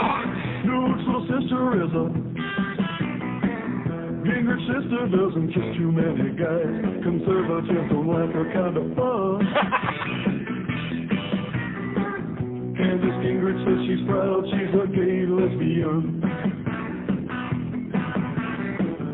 I'd be dying if my daughter ever dated one. All right. Well, wait a minute. She married that Michael Jackson fella. And actually, when I think about it, maybe a lesbian wouldn't be so bad. Okay, 3 minutes after noon. Happy to you. Happy Christmas. Happy Hanukkah. Happy New Year. Happy in Jappy and whatever else, okay? That's the problem, baby. It was a Jappy New Year. That was the problem in 98. Too many goddamn Japs in the White House, as in one. Let's just play Devil in the Blue Dress for the whole rest of the day today. Sounds the whole week. That's right. how do you say it? Argentinian.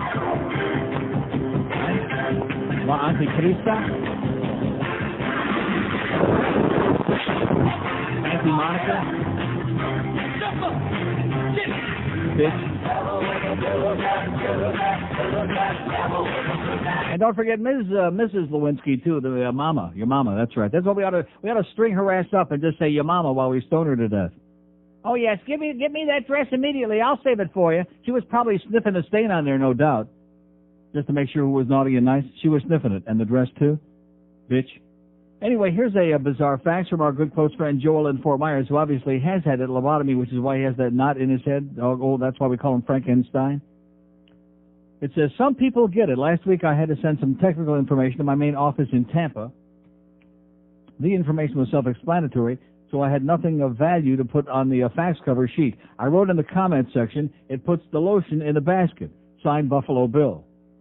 The guy who received the fax called me this morning with the following story. On Saturday, his new girlfriend and son were in their pool in St. Petersburg when she asked for some suntan lotion. He and the son start chanting, it puts the lotion in the basket. A while later, after the laughter subsided, the girlfriend leans over and says, it wants an ashtray. It puts the lotion in the basket. Okay. From Joel in Fort Myers. I mean, just mildly, okay. Well, George was laughing. George laughed, okay, Joel? He thought it was, I thought it was pretty dumb. David Duke to run in L.A., GOP cringes. Oh, my God. That's right. David Duke, the controversial Louisiana politician with ties to the KKK, has announced plans to run for the seat that Representative Bob Livingston, that philanderer, will vacate, creating further political problems for the Republican Party in the aftermath of the impeachment vote, the impeachment against Bubba. He's been embarrassment to the GOP since winning a state house seat in 1989, and Sunday the party moved quickly once again to disassociate itself from Duke. Republican National Committee Chairman Jim Nicholson declared, there is no room in the party of Lincoln for a Klansman like David Duke, is what he said. So how do you like that? They just keep getting one embarrassment after another. What a shame, huh? Here's Miami Beach. Hello.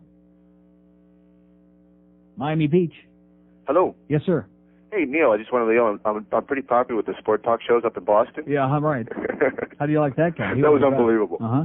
Neil, I never call you, so I wanted to call you, wish you a Happy New Year and all that, Happy Holidays. Happy New Year. Exactly. And I want to thank you for enlightening me about sports. I also want to thank Wayne for letting me know what BS sports can be. Mm-hmm. And I kind of weaned myself from, I haven't gone to a Dolphin game all year, been season tickers. Here's a guy that's weaning away from it. Nice going. Exactly. So you ought to come to the hockey games. We don't care about the sports anymore. We're just having a social event there, and everybody's having a good time. I confess I've been to three hockey games this year.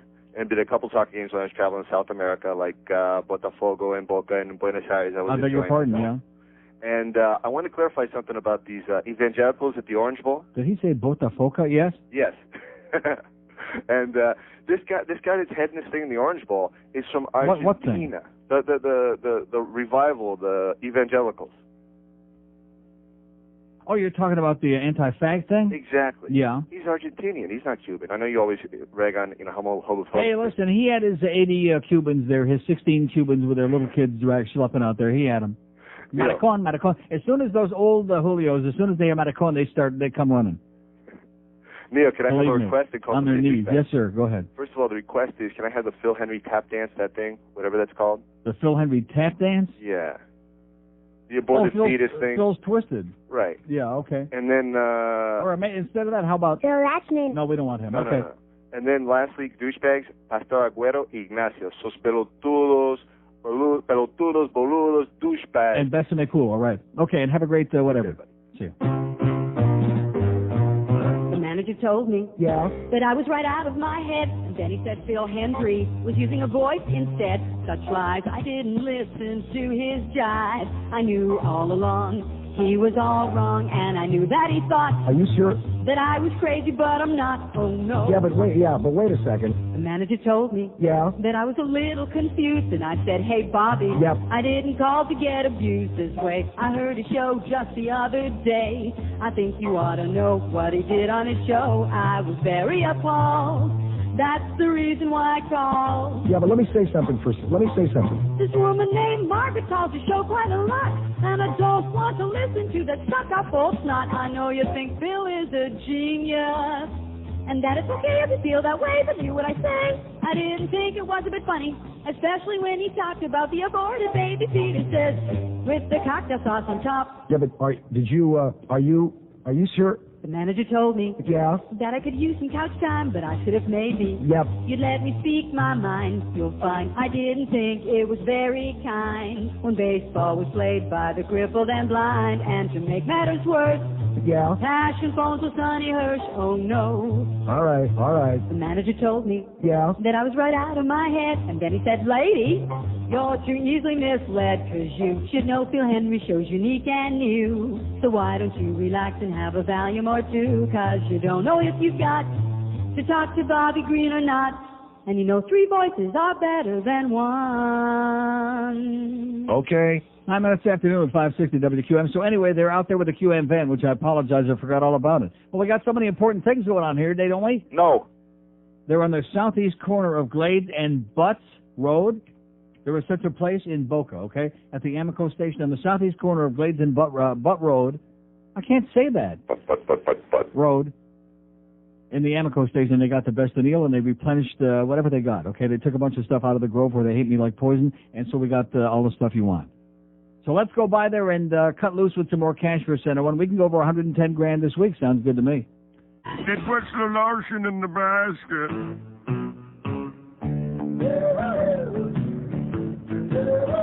All right. There was a blue Elvis and his tune. There's no blue there in the bathroom. Decorations of black on his casket, I see.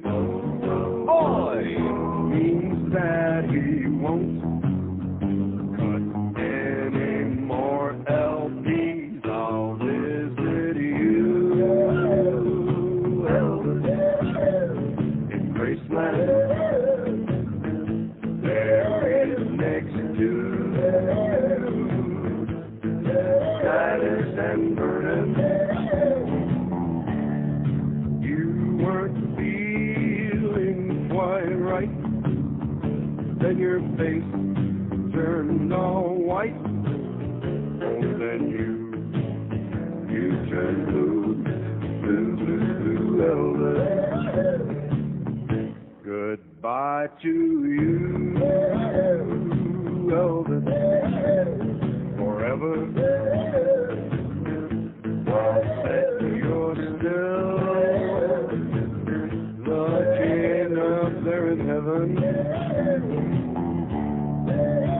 Every night I'm at home and I'm watching TV.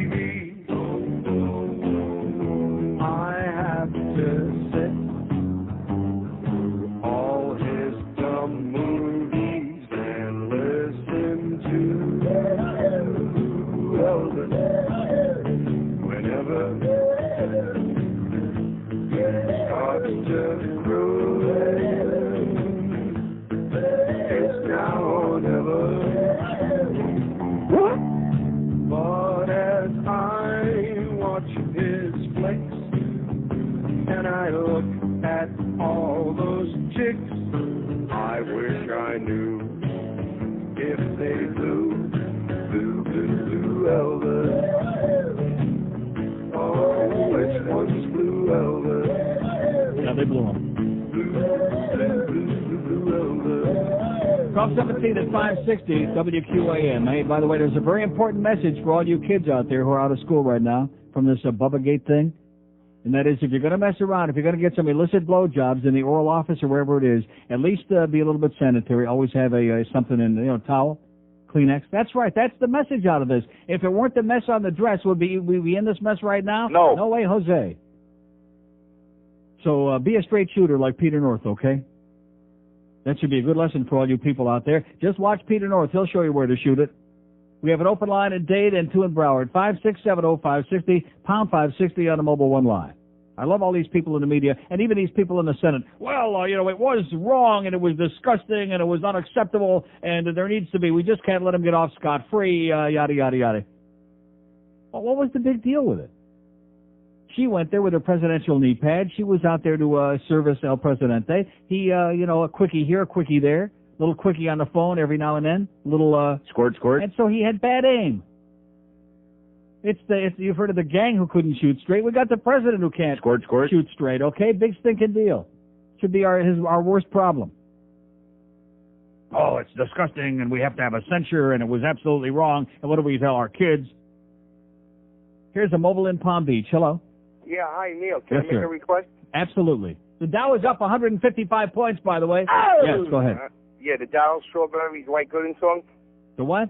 Darryl Strawberry and Dwight Gooden Oh, yeah, song. what is that called, George? Snorting 8 balls. Oh, Snorting 8 balls. Yeah. Well, George is on top of it today. Ladies and gentlemen, please welcome the two newest New York Yankees, Darryl Strawberry and Doc Gooden, and their personal coach, Steve Howe. That's what I'd like to know. Doc Gooden's in the wind-up. The straw man snorts the line-up. He's drooling like a dog who heard a bell. All right. He's high as a lab rat from smoking the crack of the bat. He doesn't like cocaine, just likes the way it smells. Snorting 8 balls. Darryl's rolling up a 20. Snorting 8 balls. And he's giving Gooden plenty. They lick the $20 bill. Their teeth are grinding like a pepper mill. Doing 8 balls. Oh! Alcohol and pills. Easy, Steve Howe is in the bullpen. His nostrils are wide open. He's so f***ed up he thinks he's on the Braves. He gets advice from Doc, and Doc prescribes some rock. So first he blew a line, and then he blew the safe. Snorting 8 balls. They abuse the magic powder. Snorting 8 balls. Sprinkle it on their clam chowder. Prescriptions got perpetual refill. They do it in the pool if they had gills. Doing 8 balls. Oh, alcohol and pills. All that money. 8 balls. Alcohol and pills. I'd like to welcome you all aboard. This is your manager, Buck. Hi, Buck. 20 after 12 at 560 WQAM, the Hank Goldberg Show from Shula's Steak 2, abbreviated today from 2 to 4, because Hank, the Hammer's got to get out of the way for that big pregame show, right? Is that right? 4 till 8 o'clock. We got 4 hours of pregame foreplay. So how are we doing up there in Boca? Nothing yet, huh? See, that's going to be bad. If we lay a big egg up there in Boca, then they're going to say, well, you know, we really did great, which they did. Thank you, by the way, guys, for a great job. Chris and Sam, in that order. Thanks for a great job. But, you know, we don't want that thing, them to cut it right off on us, because then they'll say, okay, but it's all over when these people are real extra busy now and they're not going to come up with any more money for us. I don't think that's the case. Do you think that's the case? No. I don't. Southeast corner of Glades and Butts Road in Boca Raton in the Amico station. Just look for the QAM van, and there's Chris, and maybe there's Sam, and there's... $20. How much?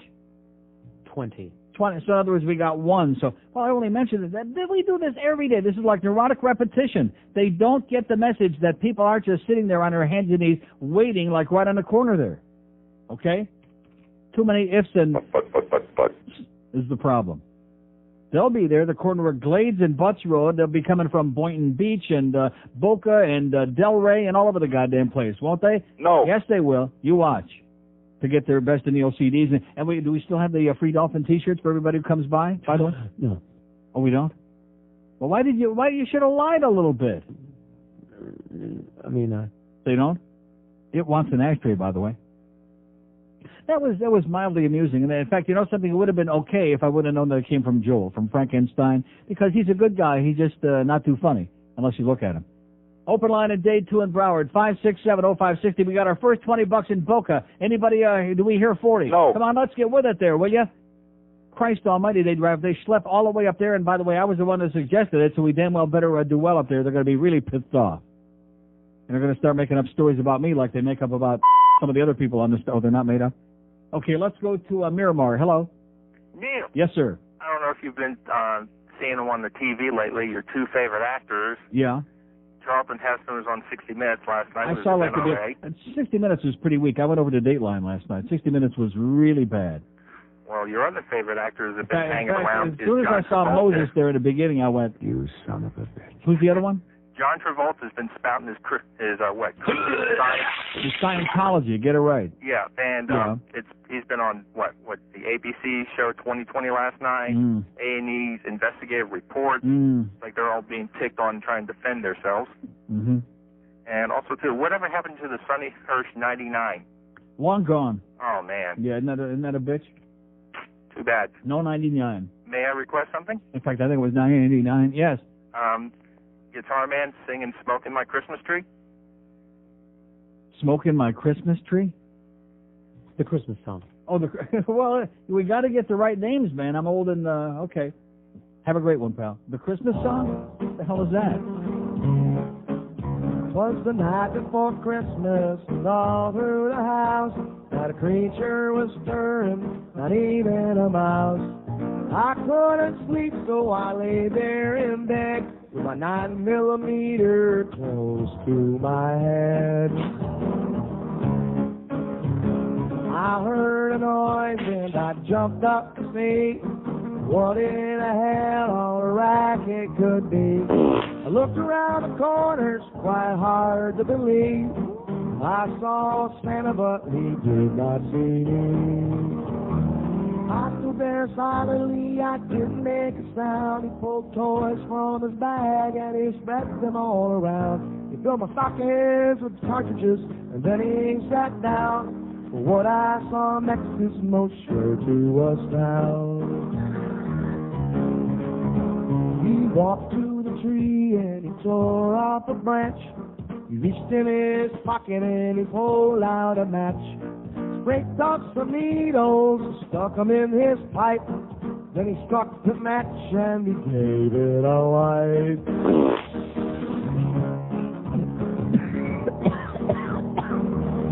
It wants an ashtray, buddy. His eyes grew small, his cheeks started to glow. He walked to the tree and he filled another bowl. It started to ho-ho, but it came out tea. It was the night that Santa Claus caught a buzz by smoking my Christmas tree. I said, congratulations, Santa Claus. Did not know that you got high. He said, how do you think I'm Santa Cold and why do reindeer fly? Where would I fit all the cookies and milk if I wasn't high?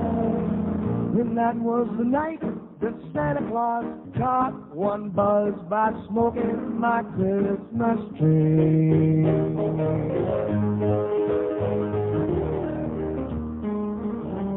1226 at 560 WQAM. And by the way, 9 days from today, next Thursday, week from Thursday, December 30th, is our 1-year anniversary on QAM. We'll accept all gifts, by the way.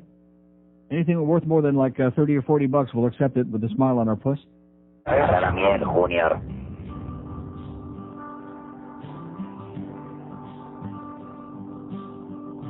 No sergeants hiding, a lot more than guns. They say they're weapons of mass destruction. I say we send a couple megatons bomb Iraq.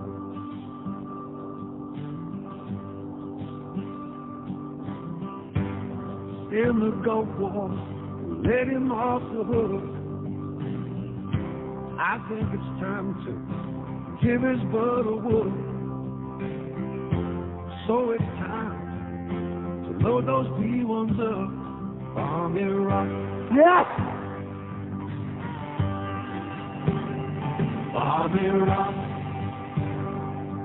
Till there's nothing left to see, bomb Iraq. Till Saturn's 6 feet deep, bomb Iraq. Blow up the creek, bomb Iraq.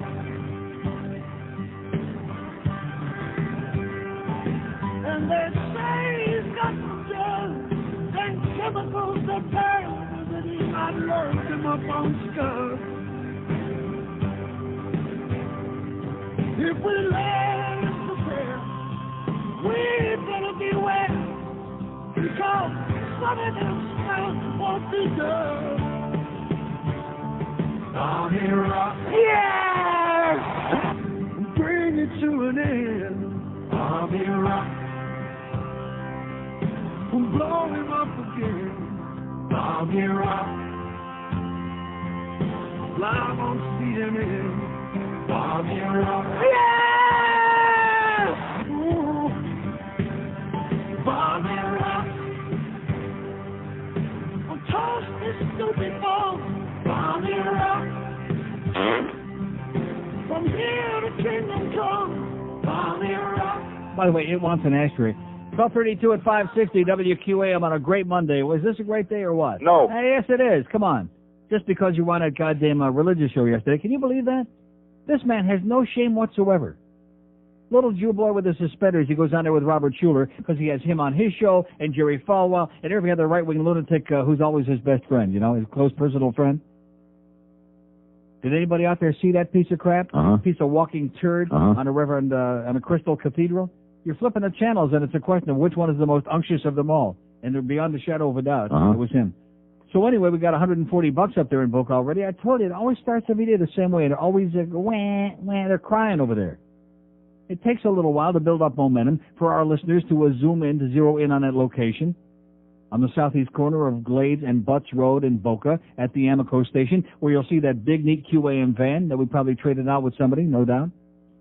Because that's our philosophy here. When in doubt, trade it out. When it comes to spending cash, is always the answer. And Sam's got a long way to go to get his $300,000 goal. So even though we're doing very nicely with $107,000 and some odd going into today, and we still don't have the report from last week's border, so God only knows how much we got. All I can say is it'd be real good, and let's keep going for these next 10 days. Here's a lady in Aventura. Hello. Hello, Neil. Yes, ma'am. I want to wish you a happy holiday. And the same to you. I want to wish Uncle Mikey, since he's not on the air. Uh-huh. Ooga booga. Right. And I realize you don't want to explain it, but what does the motion and the lotion and the lotion and the motion mean? It wants an ashtray.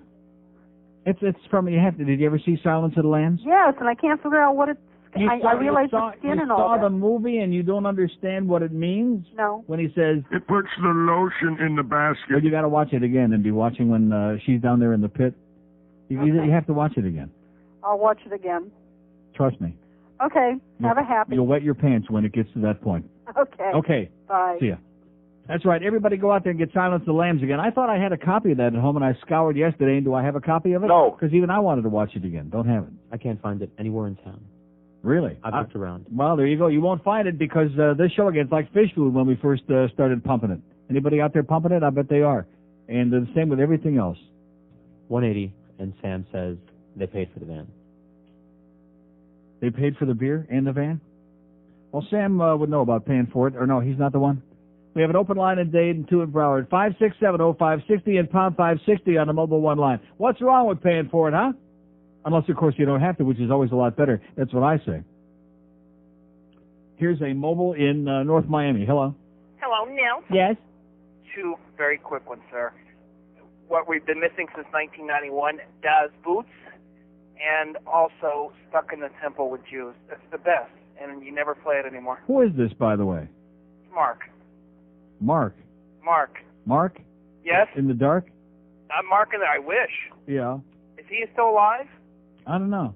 We'll check it out. Okay, Mark, have a happy, have a season. Oh, wait a minute. No, don't do that. No, stop! Stop! God, I had it all set up there.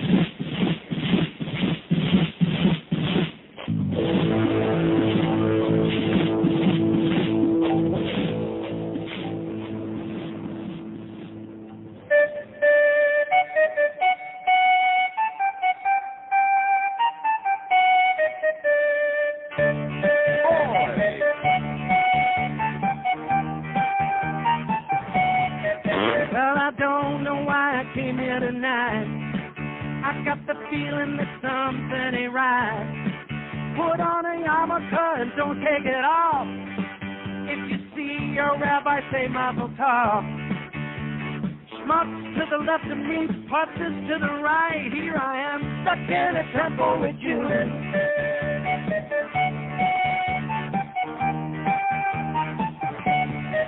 Well, I'm stuck in a temple with you, and I'm wondering what it is I should do. I don't want to pray at the Wailing Wall, and I know that I don't like my football. Schmucks to the left of me, putzes to the right. Here I am, stuck in a temple with you.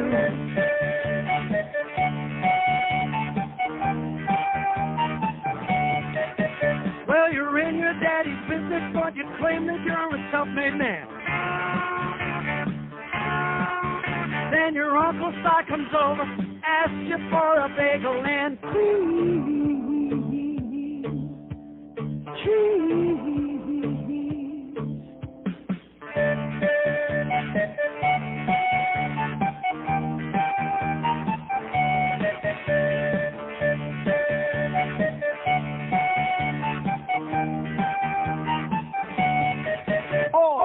Okay, 22 till 1 at 560 WQM, so $180 and counting up there in Boca. We'll reach a gigantic level up there today, won't we? We're going to do it up there in Boca or what? Or else? Or else we'll never speak to them again. So we got, are you adding, are you figuring, are you tabulating in there for like an almost up to the min total for our center one? Which we still don't have some of the totals from last week from the border stores. So God only knows what we got, but it's a pretty good, damn good, it's a pretty good number. I want to bang you in the butt, honey. Okay. People like Michael Jackson, la la la la la la la la, and some pelvic twisting action, la la la la la la la la. Don we now our leather jackets, la la la la la la la. It's that crowbar up and ratchet, la la la la la la la la. Red your shirt off, show some nipples. La la la la la la la la. Squeeze your buns like Mr. Whipple. La la la la la la la. You'll always get a big reaction. La la la la la la la. If you grab your balls like Michael Jackson. La la la la la la la la. Merry Christmas, Bubba. Grab your balls like la la la la la la la.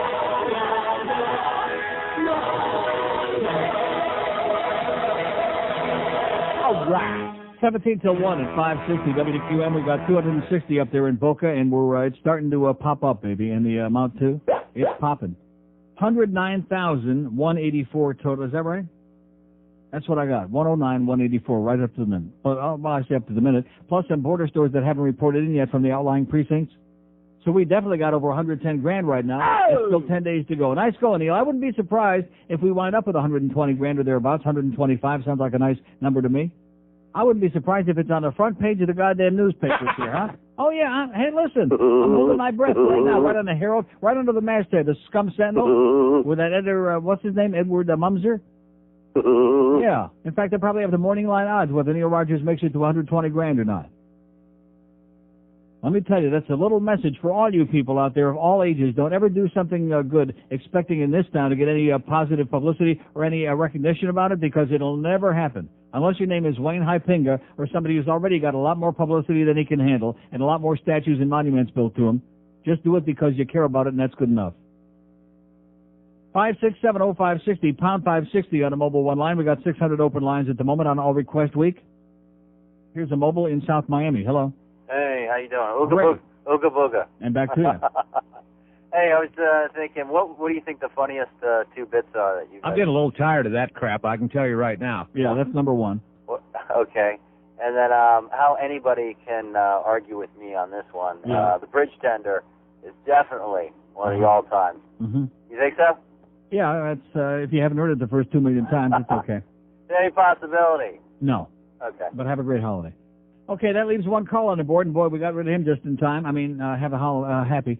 5670560, pound 560 on the mobile one line. Here's our last call of the day. It's a mobile in Miami. Hello. Neil. Yes, sir. Happy holidays, sir. Back to you. I have a copy of the movie Silence of the Lambs. I'd be more than happy to send you a copy. You mean like yeah, that would be great. And you forget that there's one bit that's missing from there. When he's yelling at her down the well, it rubs the lotion on its skin or it gets the hose again. It gets hosed, yeah. It puts the lotion in the basket. Uh-huh. And, Yeah. and in closing, Everybody in this town from coast to coast is going, It puts the lotion in the basket. even if they haven't got the foggiest idea what it means, they're still saying it. or don't you hurt my dog. Right. Precious. It wants an ashtray. Yeah. I was wondering also if you had the bit from, this was like 3 years ago, the Yeah. Monday night game between Mandich and Zimper when they lost it. No. When they completely lost. You don't have I that? know what you're talking about. No, God. All right, if you can, how about Mandich, come on, lay over on my couch. That's it? Yeah, Short and sweet? short and sweet. Come on in and lay down on my couch. Okay, pal. Have a great life. That was short and sweet. That's what we like it. Short and sweet. That's what I got. Open line at day 2 in Broward, 567-0560, pound 560 on the mobile one line. Here's Miami. Hello? Neil. Yes, sir. How you doing, sir? Great. Listen, the flatulence contest. I haven't heard that in ages. How about it? Okay, here you go. You're welcome. 567-0560, pound 560 on the mobile one line. Here's a mobile in Fort Lauderdale. Hello. Neil, Yes, sir. can you, I'd like to make a request for the cannabis. What if God's going cannabis? Okay. And have a happy. You too. Okay. You gotta understand, I gotta have a few seconds to stall there, for Christ's sake. Neil, God. If God had a bomb and took a hit, then would he act like Cheech and Chong and get some munchies and make brownies filled with hash? And would he share it with Jesus and the saints, those pious potheads? And yeah, pot is great. And yeah, pot is good. And yeah. What if God smokes cannabis? Smoking pot like one of us. All right. Getting high on the back of the bus. Just him and Moses getting stoned. On a Greyhound bus to Rome. To get some Vatican homegrown. A couple dimebacks to take home. Smoked a big Bob Marley on his throne. No fun in heaven unless you're stoned. What is a Buffalo Bill? It's 11 before 1 at 560 WQM. We got Hank from Shula Steak, too. That's coming up at 2 o'clock. An abbreviated version of the Henry Goldberg Show today, because at 4 o'clock we got 600 hours of pregame festivities. We got a little Dolphin foreplay for you. Don't forget Gate G outside PP Park tonight. Sam will be there with some of our best of CDs and stuff. Gate G. That's after you get like 20 or 30 beers in you and sufficiently tanked. Here's a lady in Fort Lauderdale. Hello. Yeah, this is Wesley.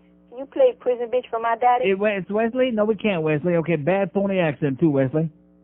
How do you like that? 567-0560. Now, that was Tisha Kawana is what that was? Okay. 567-0560 and pound 560 on the mobile one line. Here's a lady in Miami. Hello? Hello? Yes, ma'am. Hi, Neil. Yes. Let me ask you something. Is the QAM van coming to downtown Miami anytime? Oh, God, no. I don't think so. I hope not. Oh, that's not a for their shame. sake. All right, Neil. Thanks. Okay. Bye. No, the QM van is, are we going to downtown Miami? No. Absolutely not. Certainly not in the daytime, and God forbid at night. 567-0560, pound 560 on the mobile one line. It's Neil's all-request week because there ain't one call on the board. That's happened twice today. Boy, I tell you, I knew we were going to be up against it this week and next week. But, boy, this is below and underneath the Call of Duty, I'll tell you that, if you ask me. Real quickly, here's a mobile in Delray. Hello? Mobile in Delray. How's it going? Okay, sir. I know you're in shock to get on that fast, but you're the medley of our call right now. I was completely in shock. I used to be Jimmy from North Bay Village when you were around the corner. Yeah. But anyway, And now you're Jimmy from now you're Eddie from Delray. Well, I'm just working up here. But anyway, I have two buddies in the car that wanted to hear the Squeeze the Bag one. Is there any chance for that? Squeeze the bag? I can't remember the guy's name. The Scottish. Oh, you're talking guy. about playing bagpipes. Exactly. So he's got two buddies in the car who are squeezing their bag, and they want to hear playing bagpipes. Okay, have a great holiday, pal. Thanks, Neil. Come quit squeezing it before. Hi there, boys and girls. Today, we've got a very extra special friend stopping by to show us all about something really special. I hear him at the door right now. Come on in, Mr. McMack. How are you, laddie? Hey, brought by something I wanted to show you. Ooh, I wonder what it is. It looks like an octopus with a kilt on. That's me bag, boy. Ooh, your bag? Hey. Ooh, what? Can I touch it? Sure, go ahead. Ooh. Run your hands out. That's soft. Hey, like velvet. Hey. Well, what's this right here? That is my blowpipe. What do you do with the blowpipe? You blow on it, lad. You blow on Hey, you put your mouth around it and you blow. Oh, can I do that? Hey, would you like to blow my pipe, laddie? Oh, can I? Sure, go ahead. Okay. Come on, lad. You got to put your mouth around it, lad. Don't be afraid it's not going to break. Like this? Hey, that's a boy. Stick it all the way down your throat. It's getting bigger. Hey, that means you're doing it right. What's this over here? That's me chanter. What do I do with that? What you do with that, laddie, is you put your both hands on it, you cover the hole, and you run your hands up and down the shaft real quick. Ooh, that's nice. Hey. Like that? Hey, run your hands up and down it there. Now what you want to do, laddie, is you want to blow on the pipe. You want to squeeze the bag nice and gentle. And then you want to run your hands up into the shaft real quick. Okay. All together, all at the same time. Okay, here we go. Good, laddie. Hey, that's good, lad. Sure. Hey, it's good, laddie. Keep blowing. Blow harder, laddie. Harder. Squeeze the bag. Squeeze more. Run your hand up and down the shaft. Quick, faster. Run your hand up and down faster. Blow. Blow. Oh, playing on my phone.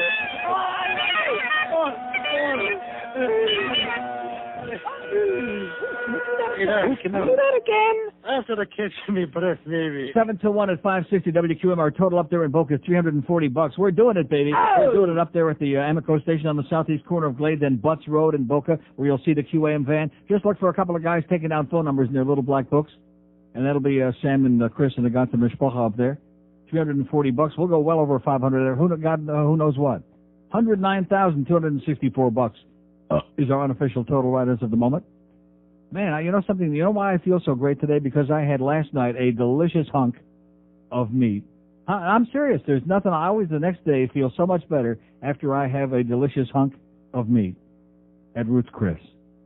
Sizzling big ribeye, broiled in butter with the butter splattering, you know, where they have to put your bib. See, if Monica would have just gone to Ruth's Chris, if they would have done it in the corner over there and she would have had the bib up over her dress, there wouldn't have been no mess on the dress. Because the butter is still everything in the plate, and the plate is so goddamn hot. And I forgot momentarily. I reached over to pull the plate a little closer to me last night, and I went, boy! Wow.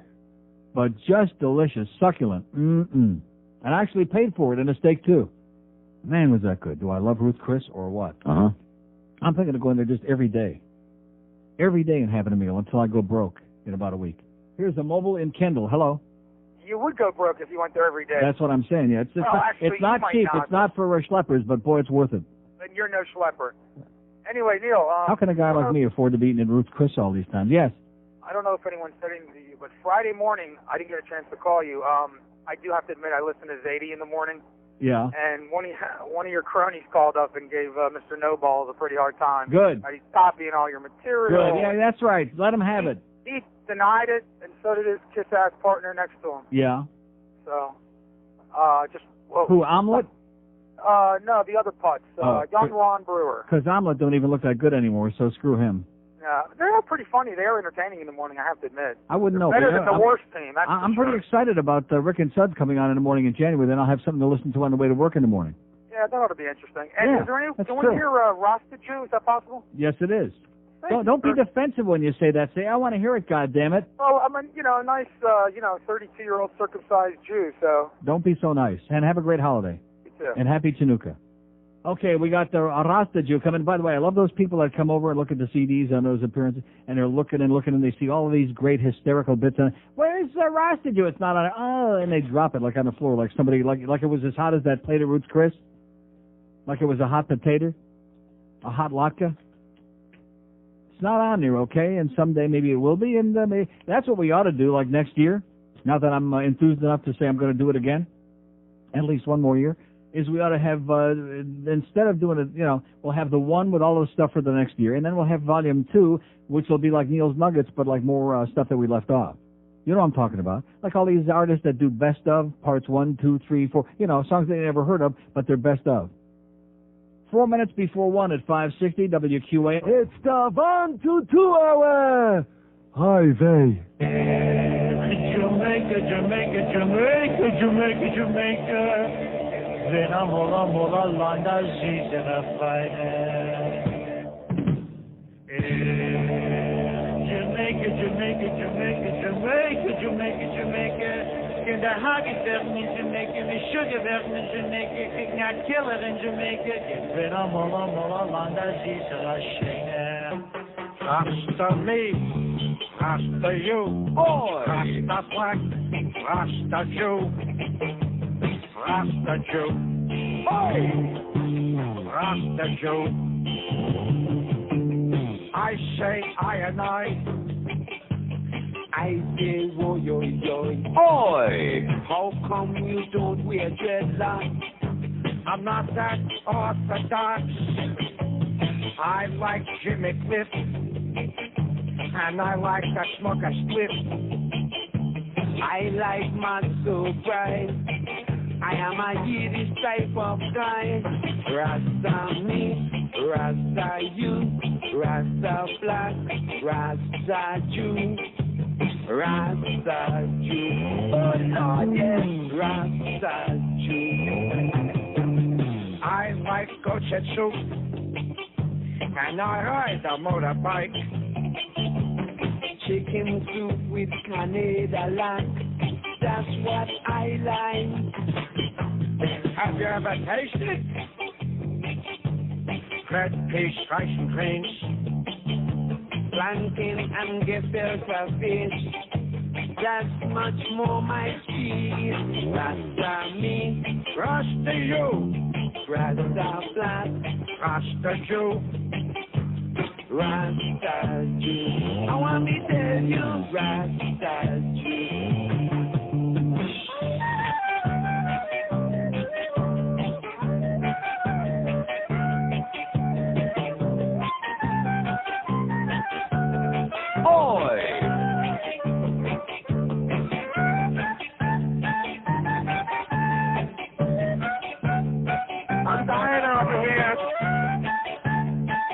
Me estoy muriendo aquí.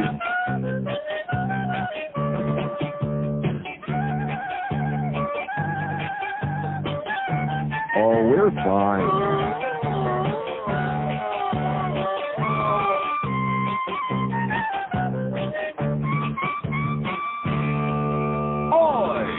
Rasta me, Rasta you, Rasta black, Rasta Jew, Rasta Jew. Yes, man, Rasta Jew. What are you showing? It looks like you're smoking a newspaper.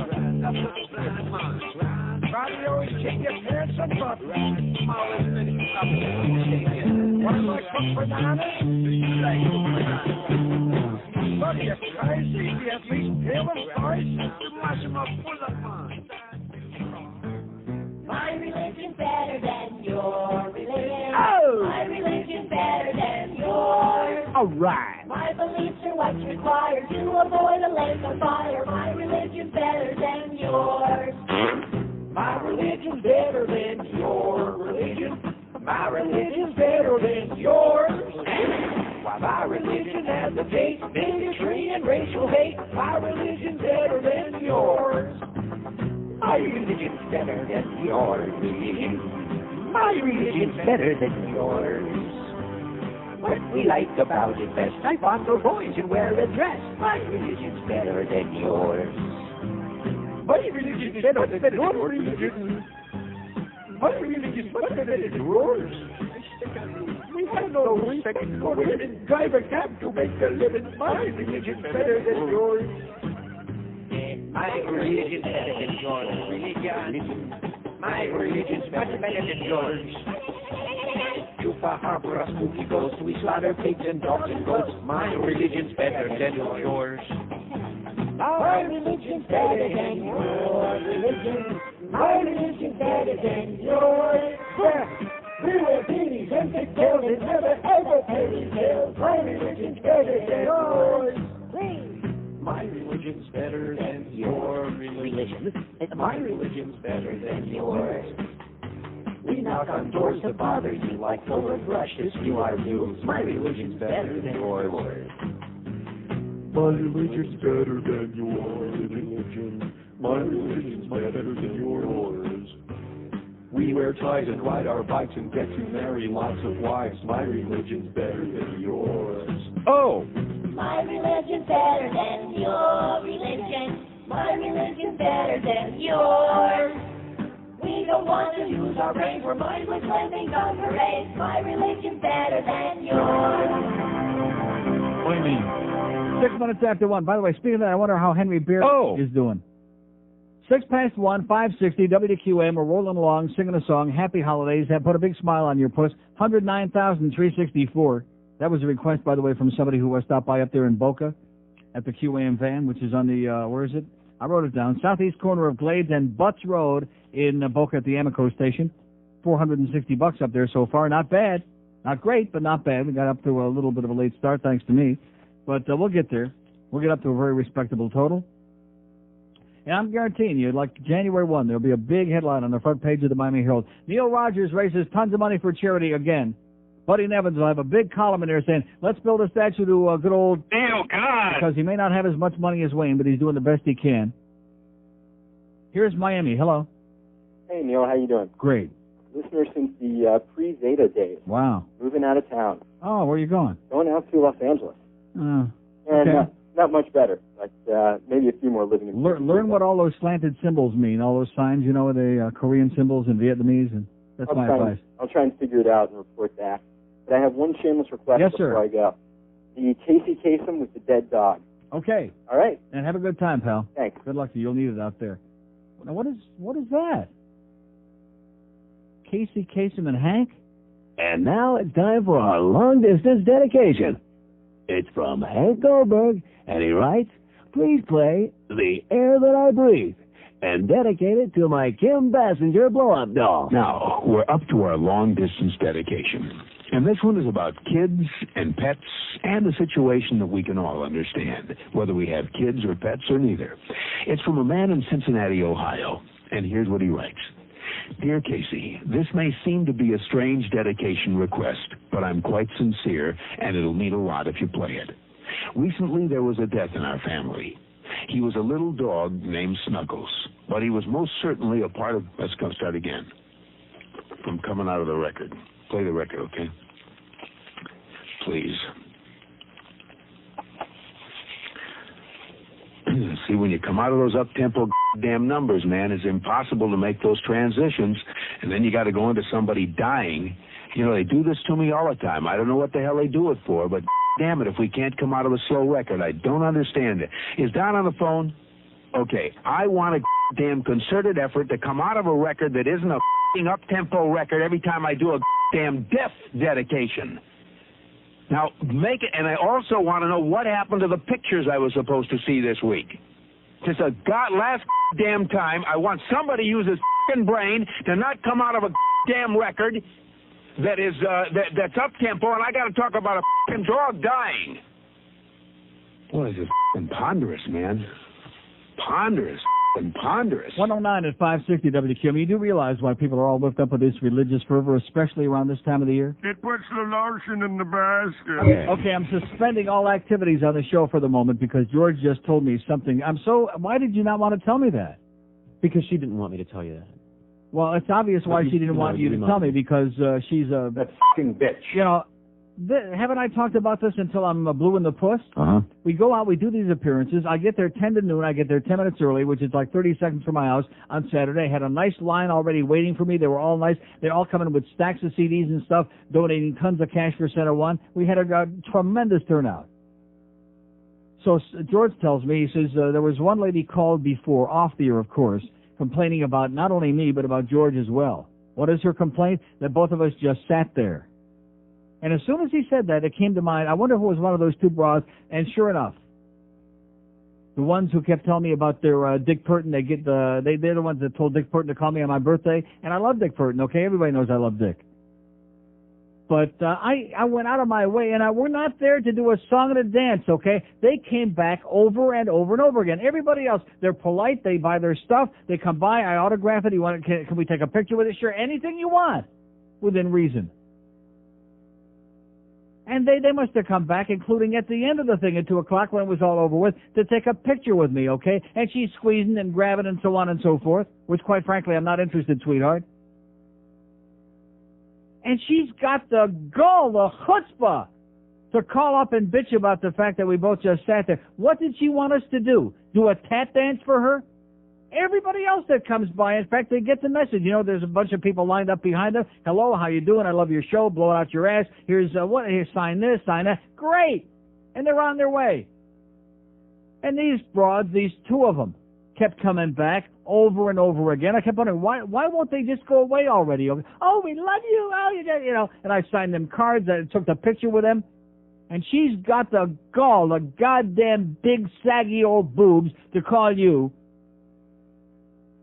the huge old saggy tata, she's got them, to call you and bitch about the fact that we were just sat there like bumps on a log. Let me tell you, okay, because I will do this again next year, and every year that I can raise money for a good charity, which Center One is definitely one. I'm going there to raise money for charity, okay? I'm not going there to have a goddamn party to play grab ass, and believe me, Saturday there wasn't anybody there I wanted to play grab ass with. Occasionally there are people who come by that I would like to do grab ass with, and believe me, sweetheart, you're not the one, under any circumstances. I just can't. Yes, I can. But of all people, them that came back, like I said, 755 goddamn times. That fucking bitch. And signed their pictures for them and wrote whatever they wanted. Oh, yeah, we're going to get Dick to send you his new CD. You know something? I can get my friend, what's her name, at the Herald over there. We can get her to send Dick Purton his new best of CD. I don't need them. I can get my own Dick Purton stuff, okay? Bitch. No, seriously, of all the people to call you and bitch about the fact, and what did she want you to do? I don't know. She wants you to squeeze her saggy boobs, is that it? If she'd asked. Believe me, you would not have touched her saggy boobs. Believe me. Especially with your wife and daughter there. Well, like I said. I mean, that just blows me away. It's just astonishing to me. I mean, I try to be so nice, even people that make me sick to my stomach, I try to be nice to them. Like that idiotic fax, which I won't even refer to. They go out from Andy from Hollywood, who just doesn't get the message and won't stop faxing and won't stop coming by at the goddamn hockey game, who came, oh, well, I just got my friend here, want to say hi. I'm not stopping, good. I don't want to see you again, ever. I can't stand you. You make me sick to my stomach. You're an idiot. You're a professional nerd. Go the hell away. Saturday at that hockey game, I must have had 75,000 people came by, and I'm nice to every single one of them. And most of them are pretty nice people. And some of them, yes, you better believe I'd play grab ass with, right? Living and breathing people. Did I need to see Andy from Hollywood again? No. Or his pain in the ass friend? No. No. In fact, any friend of his is immediately an enemy of mine. Uh-huh. But this broad, this bitch, this no good mother bitch, that's got, no, seriously, this is not amusing. This is pathetic. If this audience could see how many times these two bimbets came back, old broads, by the way, old bags, that not one of you would touch even with an ugly stick, not even with somebody else's, that's right, and kept coming back over, and I kept thinking to myself, Jesus, I mean, isn't there an end to this? I mean, we're not putting on a show. This isn't a tap dance. This isn't a goddamn stage song and a dance routine. This is a fundraiser for charity. And I'm donating my goddamn time, which, yes, I only lived 30 seconds away for that one, so it was great. But I'm donating my time to come out here and put on a happy face, meet the people in the audience, take their money, and schmooze a little bit, and that's it. And get the hell out of my face. And everybody knows that. But she's complaining that we didn't do what? What did she expect us to do? That's what I would like to know. When people go to book signings and there's an author there, what's the author doing? Right, signing the book. He's not reading from the book? Just like when I did that thing at the Sawgrass with Dr. Atkins, and we had 80 billion people lined up. On the Atkins. Oh, and by the way, that reminds me. See how everything goes. So anyway, I met a very nice gentleman who sits in front of me a few seats down at the hockey game, who's a cardiologist. Came over in between periods, and we had some real interesting. He's a big proponent of and is on himself the Atkins diet. Oh! Like my doctor, Dr. Mark. Oh! How do you like that? But this guy's a cardiologist. And he's got all these patients who are on the Atkins and tell me about how their triglyceride levels come down from astronomical levels to double digits, like when mine came down from 300 to 66, and their cholesterol for most people comes way down, and how great they're all doing on it. Now he's doing great. And I was very impressed. I mean, when a cardiologist, when a heart doctor has got enough, and he agreed with me that all this low-fat stuff is the biggest scam. It doesn't work. People are getting fatter and fatter and fatter. But anyway, getting back to the signing his books a million with Dr. Atkins, there were all those people lined up. He didn't get up and dance. Of course, he's 100 years old. He's a great guy, but he wasn't going to get up. He could barely get up anyway. But, I mean, he wasn't going to get up and schmooze with those people. They came along. They may have asked him a quick question about the diet. Next, and that was it. In all the years that I've been on the air, what you just told me, that is the ultimate in gall, because I spent more time with those two broads, with those baggy, saggy, two old broads, than all the other people combined, because they wouldn't go to hell away.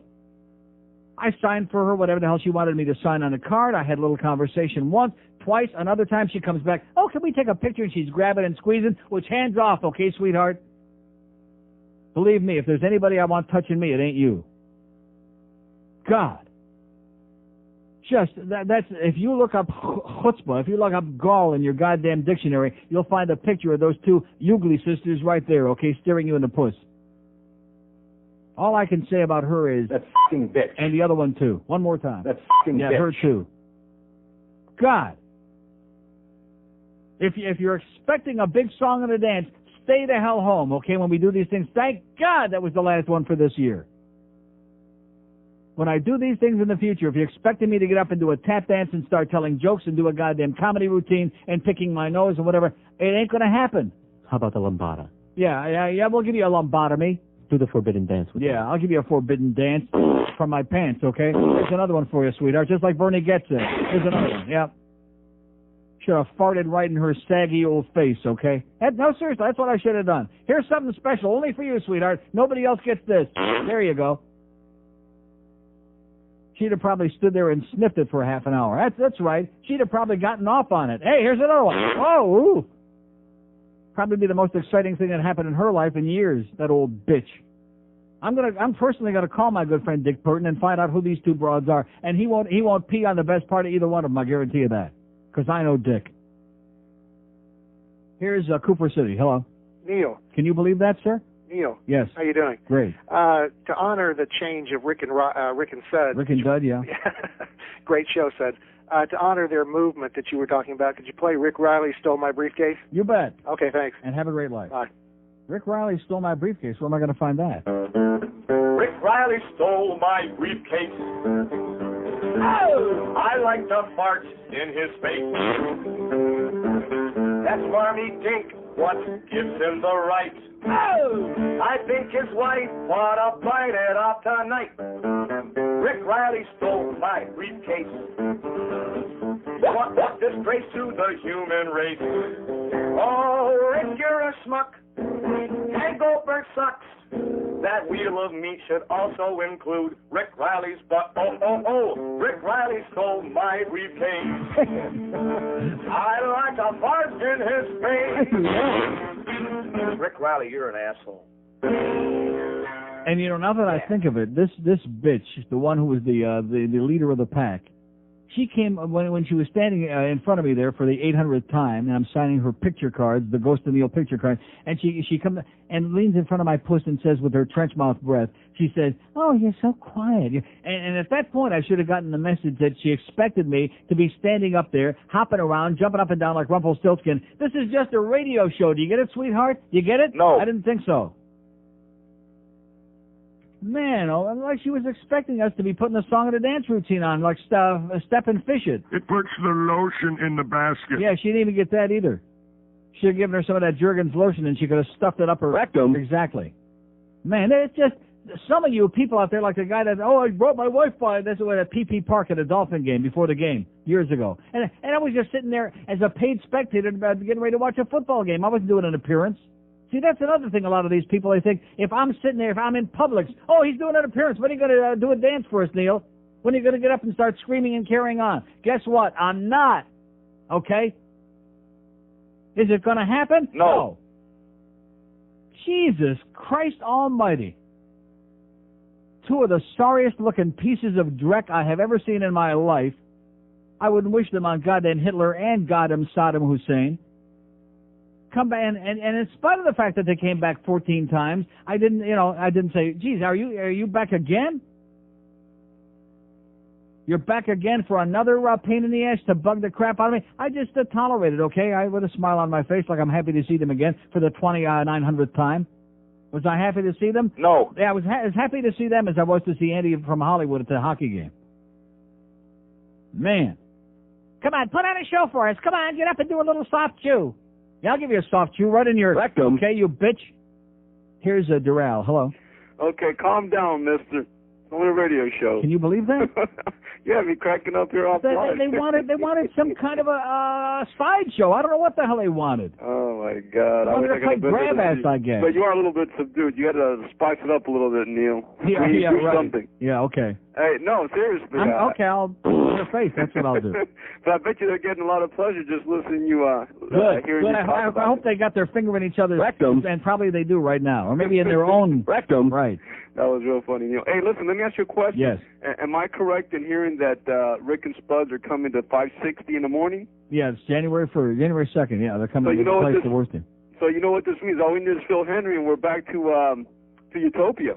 Okay. Hey, here we go. You got it. Oh, man, those were the days. They sure were. Neil, two things. First of all, I have given up sports. I don't dwell on it like I used to. Oh! I think most of the adults that do dwell on it basically don't have a life. No life. Just listen to the station. You'll hear them calling 20 hours a day. Exactly. What do you think about those wide receivers? Yeah. No, I don't get paid to for all the aggravation that the teams put me through, so I just basically gave it up. Right. And also, I haven't been going to, games. It just costs too much. It's not worth it. Yeah. The product is not all that good.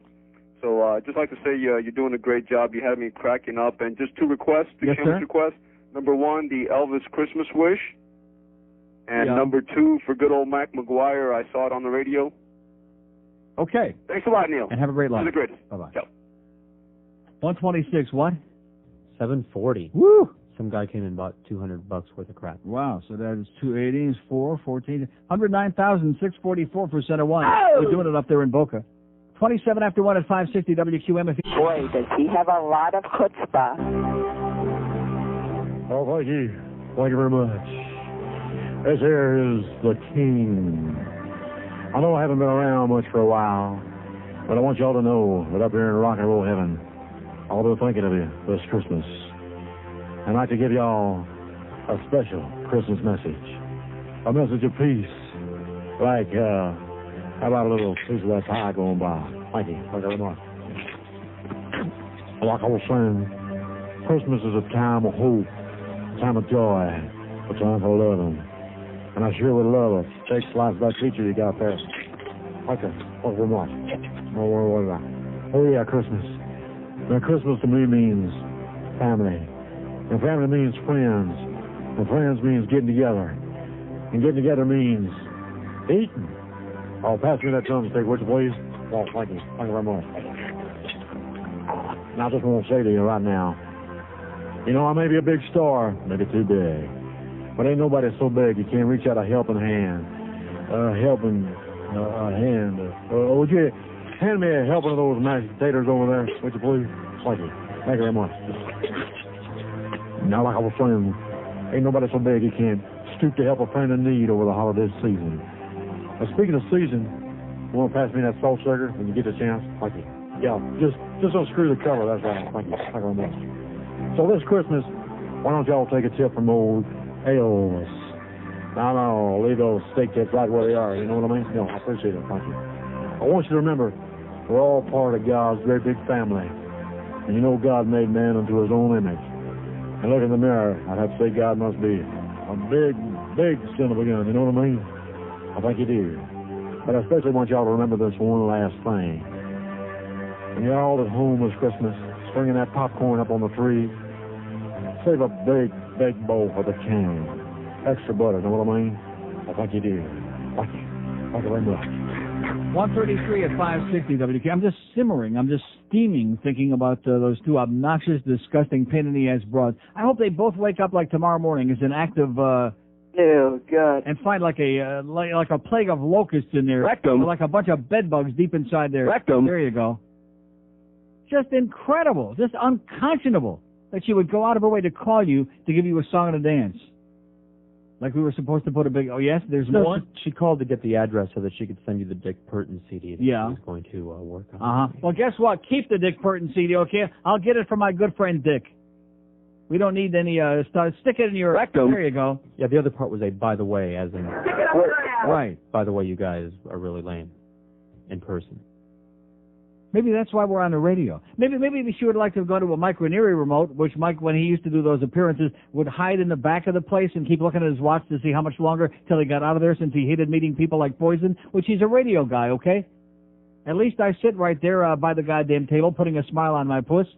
And most of the people are pretty damn nice. I mean, what's wrong with that? But Jesus, Joseph, and goddamn Esther, for crying out loud, we're pretty lame. Well, guess what? Don't come back again. In fact, why don't you ladies elope with Andy from Hollywood, okay? That sounds like a winner to me. Oh! That's probably the best you'll ever get, which ain't saying much. Wait till that Chinese girlfriend of his wises up to what an asshole he is. She'll dump him in a heartbeat. Here's North Miami. Hello. Hey, Neil, ¿cómo está? Okay. Hey, amigo, listen, you imagine having sex with those broads? No, I could not. And I don't think anything else alive can imagine it either. Listen, I don't think even Willie's Wonder Worm can imagine. I just want to say happy holidays to you and to all my 2x4 teammates out there, and I got a couple of requests, if I may. Yes? Big black guy named Ben or Isaac, car alarm systems, either one. Okay. Listen. Yes. I want to call somebody a douchebag. I got to do this. Mike, Ultimate Textiles, you're still a douchebag, man. We love you. Car theft is on the rise. In America, a car is stolen every 12 seconds. What can you do to protect your car? An expensive car alarm system won't protect your car from being stolen. The club won't protect the valuables inside your car. But a big black guy named Ben can. Get away from the car, motherfucker. For less than you'd pay for an expensive car alarm system, and even less than you'd pay for the club, you can get a big black guy named Ben to protect your automobile. Get away from the car, motherfucker. It's simple to use. Just leave the big black guy named Ben in your car whenever you get out, and he does the rest. Whenever anyone gets within 6 feet of your car, Ben simply gets out of the car and tells them, Get away from the car, motherfucker. Listen to these testimonials from people who use a big black guy named Ben. It's always nice to have someone to ride with, although he really doesn't say much, just... Get away from the car, motherfucker. That's about it. I didn't get a big black guy named Ben to chat with. I got him to protect my car. It's the best investment I've ever made. My neighborhood isn't that great. There have been a lot of car thefts. I can't tell you how many times I've heard... Get away from the car, motherfucker. Knowing that I've got a big black guy named Ben protecting my car lets me sleep better at night. Call now, 1-800-1-BIG-GUY. That's 1-800-1-BIGGUY. And instead of hearing this, you'll hear this. Get away from the car, motherfucker. While spending the remainder of your golden years in the land of death, the one thing you have to depend on is your car. With Jew canoe theft on the rise, the people who brought you a big black guy named Ben car alarm now bring you an old Jewish guy named Isaac. Get away from my automobile, you big MF. Remember when we used to boost them back in Caribbean? Yeah. We ought to get a bundle for this, baby. The white ones are cooler. Get away from my automobile, you big MF. What the hell is that? I object seriously to profanity like that. Slow down, I think somebody's coming. Get away from my automobile, you big MF. Get away from my automobile, you big MF. Whenever some bastard tries to steal my car, I feel safer with an old Jewish guy named Isaac. Get away from my automobile, you big MF. Get your old Jewish guy named Ivan car alarm now and receive a free flower antenna. Get away from my automobile, you big MF. An old Jewish guy named Ivan car alarm, now available at all their stores. I hope that each one of those broads wakes up in the morning and finds 60 pounds of dingleberries hanging from each rectum. How do you like that? Oh, they already were?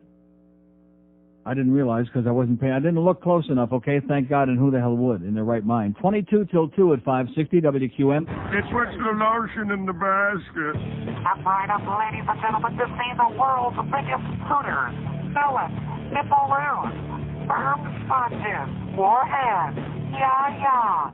I walk into the strip club, and what do I see? A head and two big bush balls walking right at me. They look like two big headlights, I felt like a deer. I closed my eyes and screamed like hell as she came near. Peeking through my fingers, I began to moan. What is that for wonders and made from silicone? Enormous. All right. I just can't help thinking they were built from a kid. Enormous. Well, I had a bunch of dollars when I went to the place. I could swear there was a smile on the old George's face. There was sneaky knockers and candy cantaloupes. There was Heidi's hooters dressed up like a boat. If they had a baby and fed it from their breast, they better buy that kid a really good life vest. Enormous. Oh. Enormous.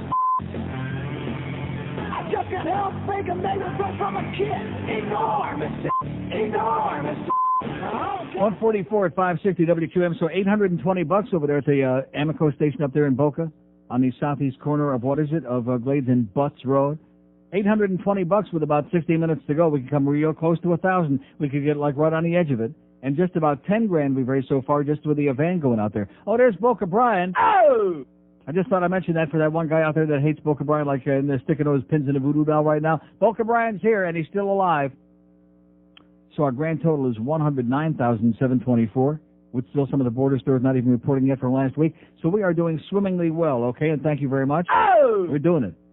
In spite of all the detractors out there, this corrosive radio show is still raising some money for a good cause. We'd be doing it. Here's Miami. Hello.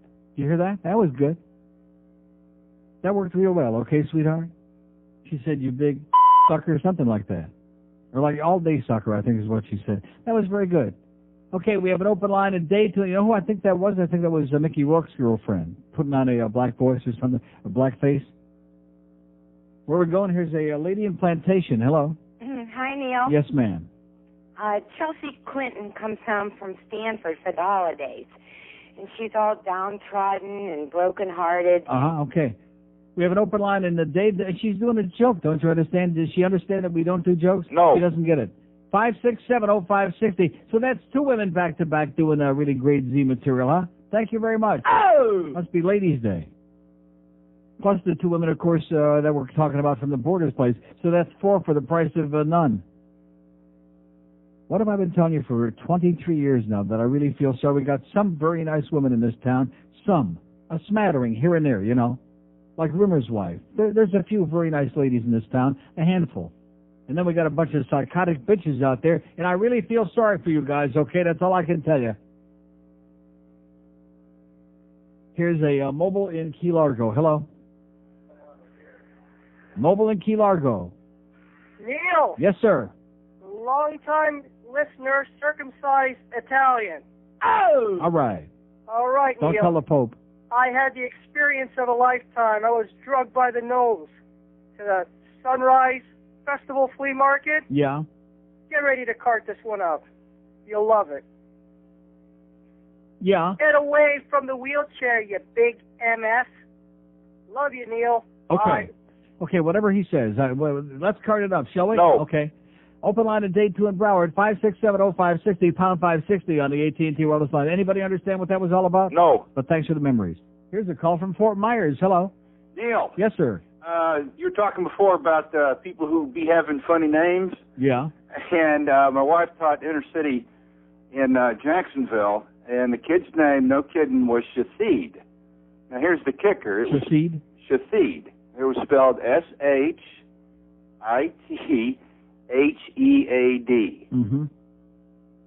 Shazid. Right. Okay. I got it. I couldn't believe it. I wonder what they call him for short. And have a nice holiday, sir, before you tell me. Okay, he's off. Hey, happy holidays to all our friends in Fort Myers, by the way. All 10 of them.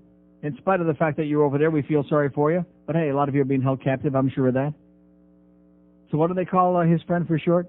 Open lines in Broward, 2 of them, 5670560 and pound 560 on the AT&T wireless line. We got good news, boys. 73% of the American people like Bubba, okay?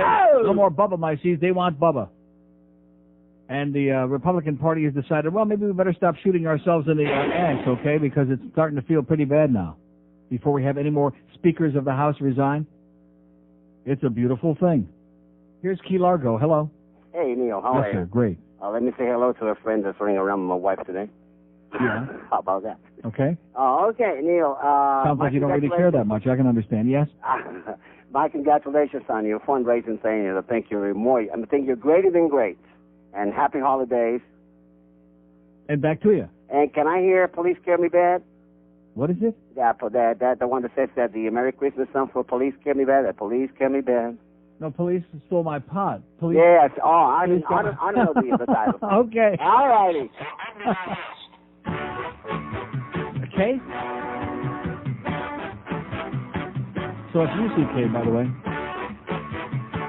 Tell the police you got my pot, and maybe if they get off the pot, we can get something done. Police got my pot. Police got my pot. Oh! Police got my pot. Oh yes, and I had quite a lot. All right. Police got my pot. Police got my pot. But that's all right with me, 'cause it was sprayed with paraquat. Boy! I want to wish them a Merry Christmas. I want to wish them a Merry Christmas. I want to wish them a Merry Christmas while they're smoking all of my pot. I want to wish them a Merry Christmas. I want to wish them a Merry Christmas. I want to wish them a Merry Christmas while they're smoking all of my pot. Police got my pot. Police got my pot. Police got my pot. They confiscated all I got. Police got my pot. Police got my pot. Police got my pot. They busted me in a parking lot. I want to wish them a Merry Christmas. I want to wish them a Merry Christmas. I want to wish them a Merry Christmas while they're smoking all of my pot. I got news for you. Next year when we do our first appearance, we're going to really spruce it up. We'll make sure that Boca Bryan is there. And like sitting in the back with a real depressed look on his face. That'll get them even. You know what I'm saying? We'll have Boca sitting in the corner back there with his thumb in his puss with a real depressed, morbid look on his puss, like his cat just did his pantaloonies. Yeah, like that. That would be good. Just to serve those two, because they'll come back. You know that, don't you? They'll come back. They're like that jackass Andy from Hollywood. It's like a cat. It's like a dumb cat. You kick it in the ass, you throw it against the wall, and it still comes back. And you want to know why? Because it's D-U-M. Dumb. 920. Woo! Okay, we need $80 in the next 10 minutes up there in Boca. We got 920. We got 109,824. In fact, if we did 176 bucks, we would have 110 grand, which I'm sure we already have, but we'd have it official. 80 more for 10 grand from the van. And $80 more for 80 more for 1,000 today, and 80 more for 10 grand from the van. 10 grand from the van. Yeah, there you go. Isn't that what he was just singing? 10 grand from the van. 151 at 560 WQM. Come on, let's do a dance for those two bitches up there. Come on. No.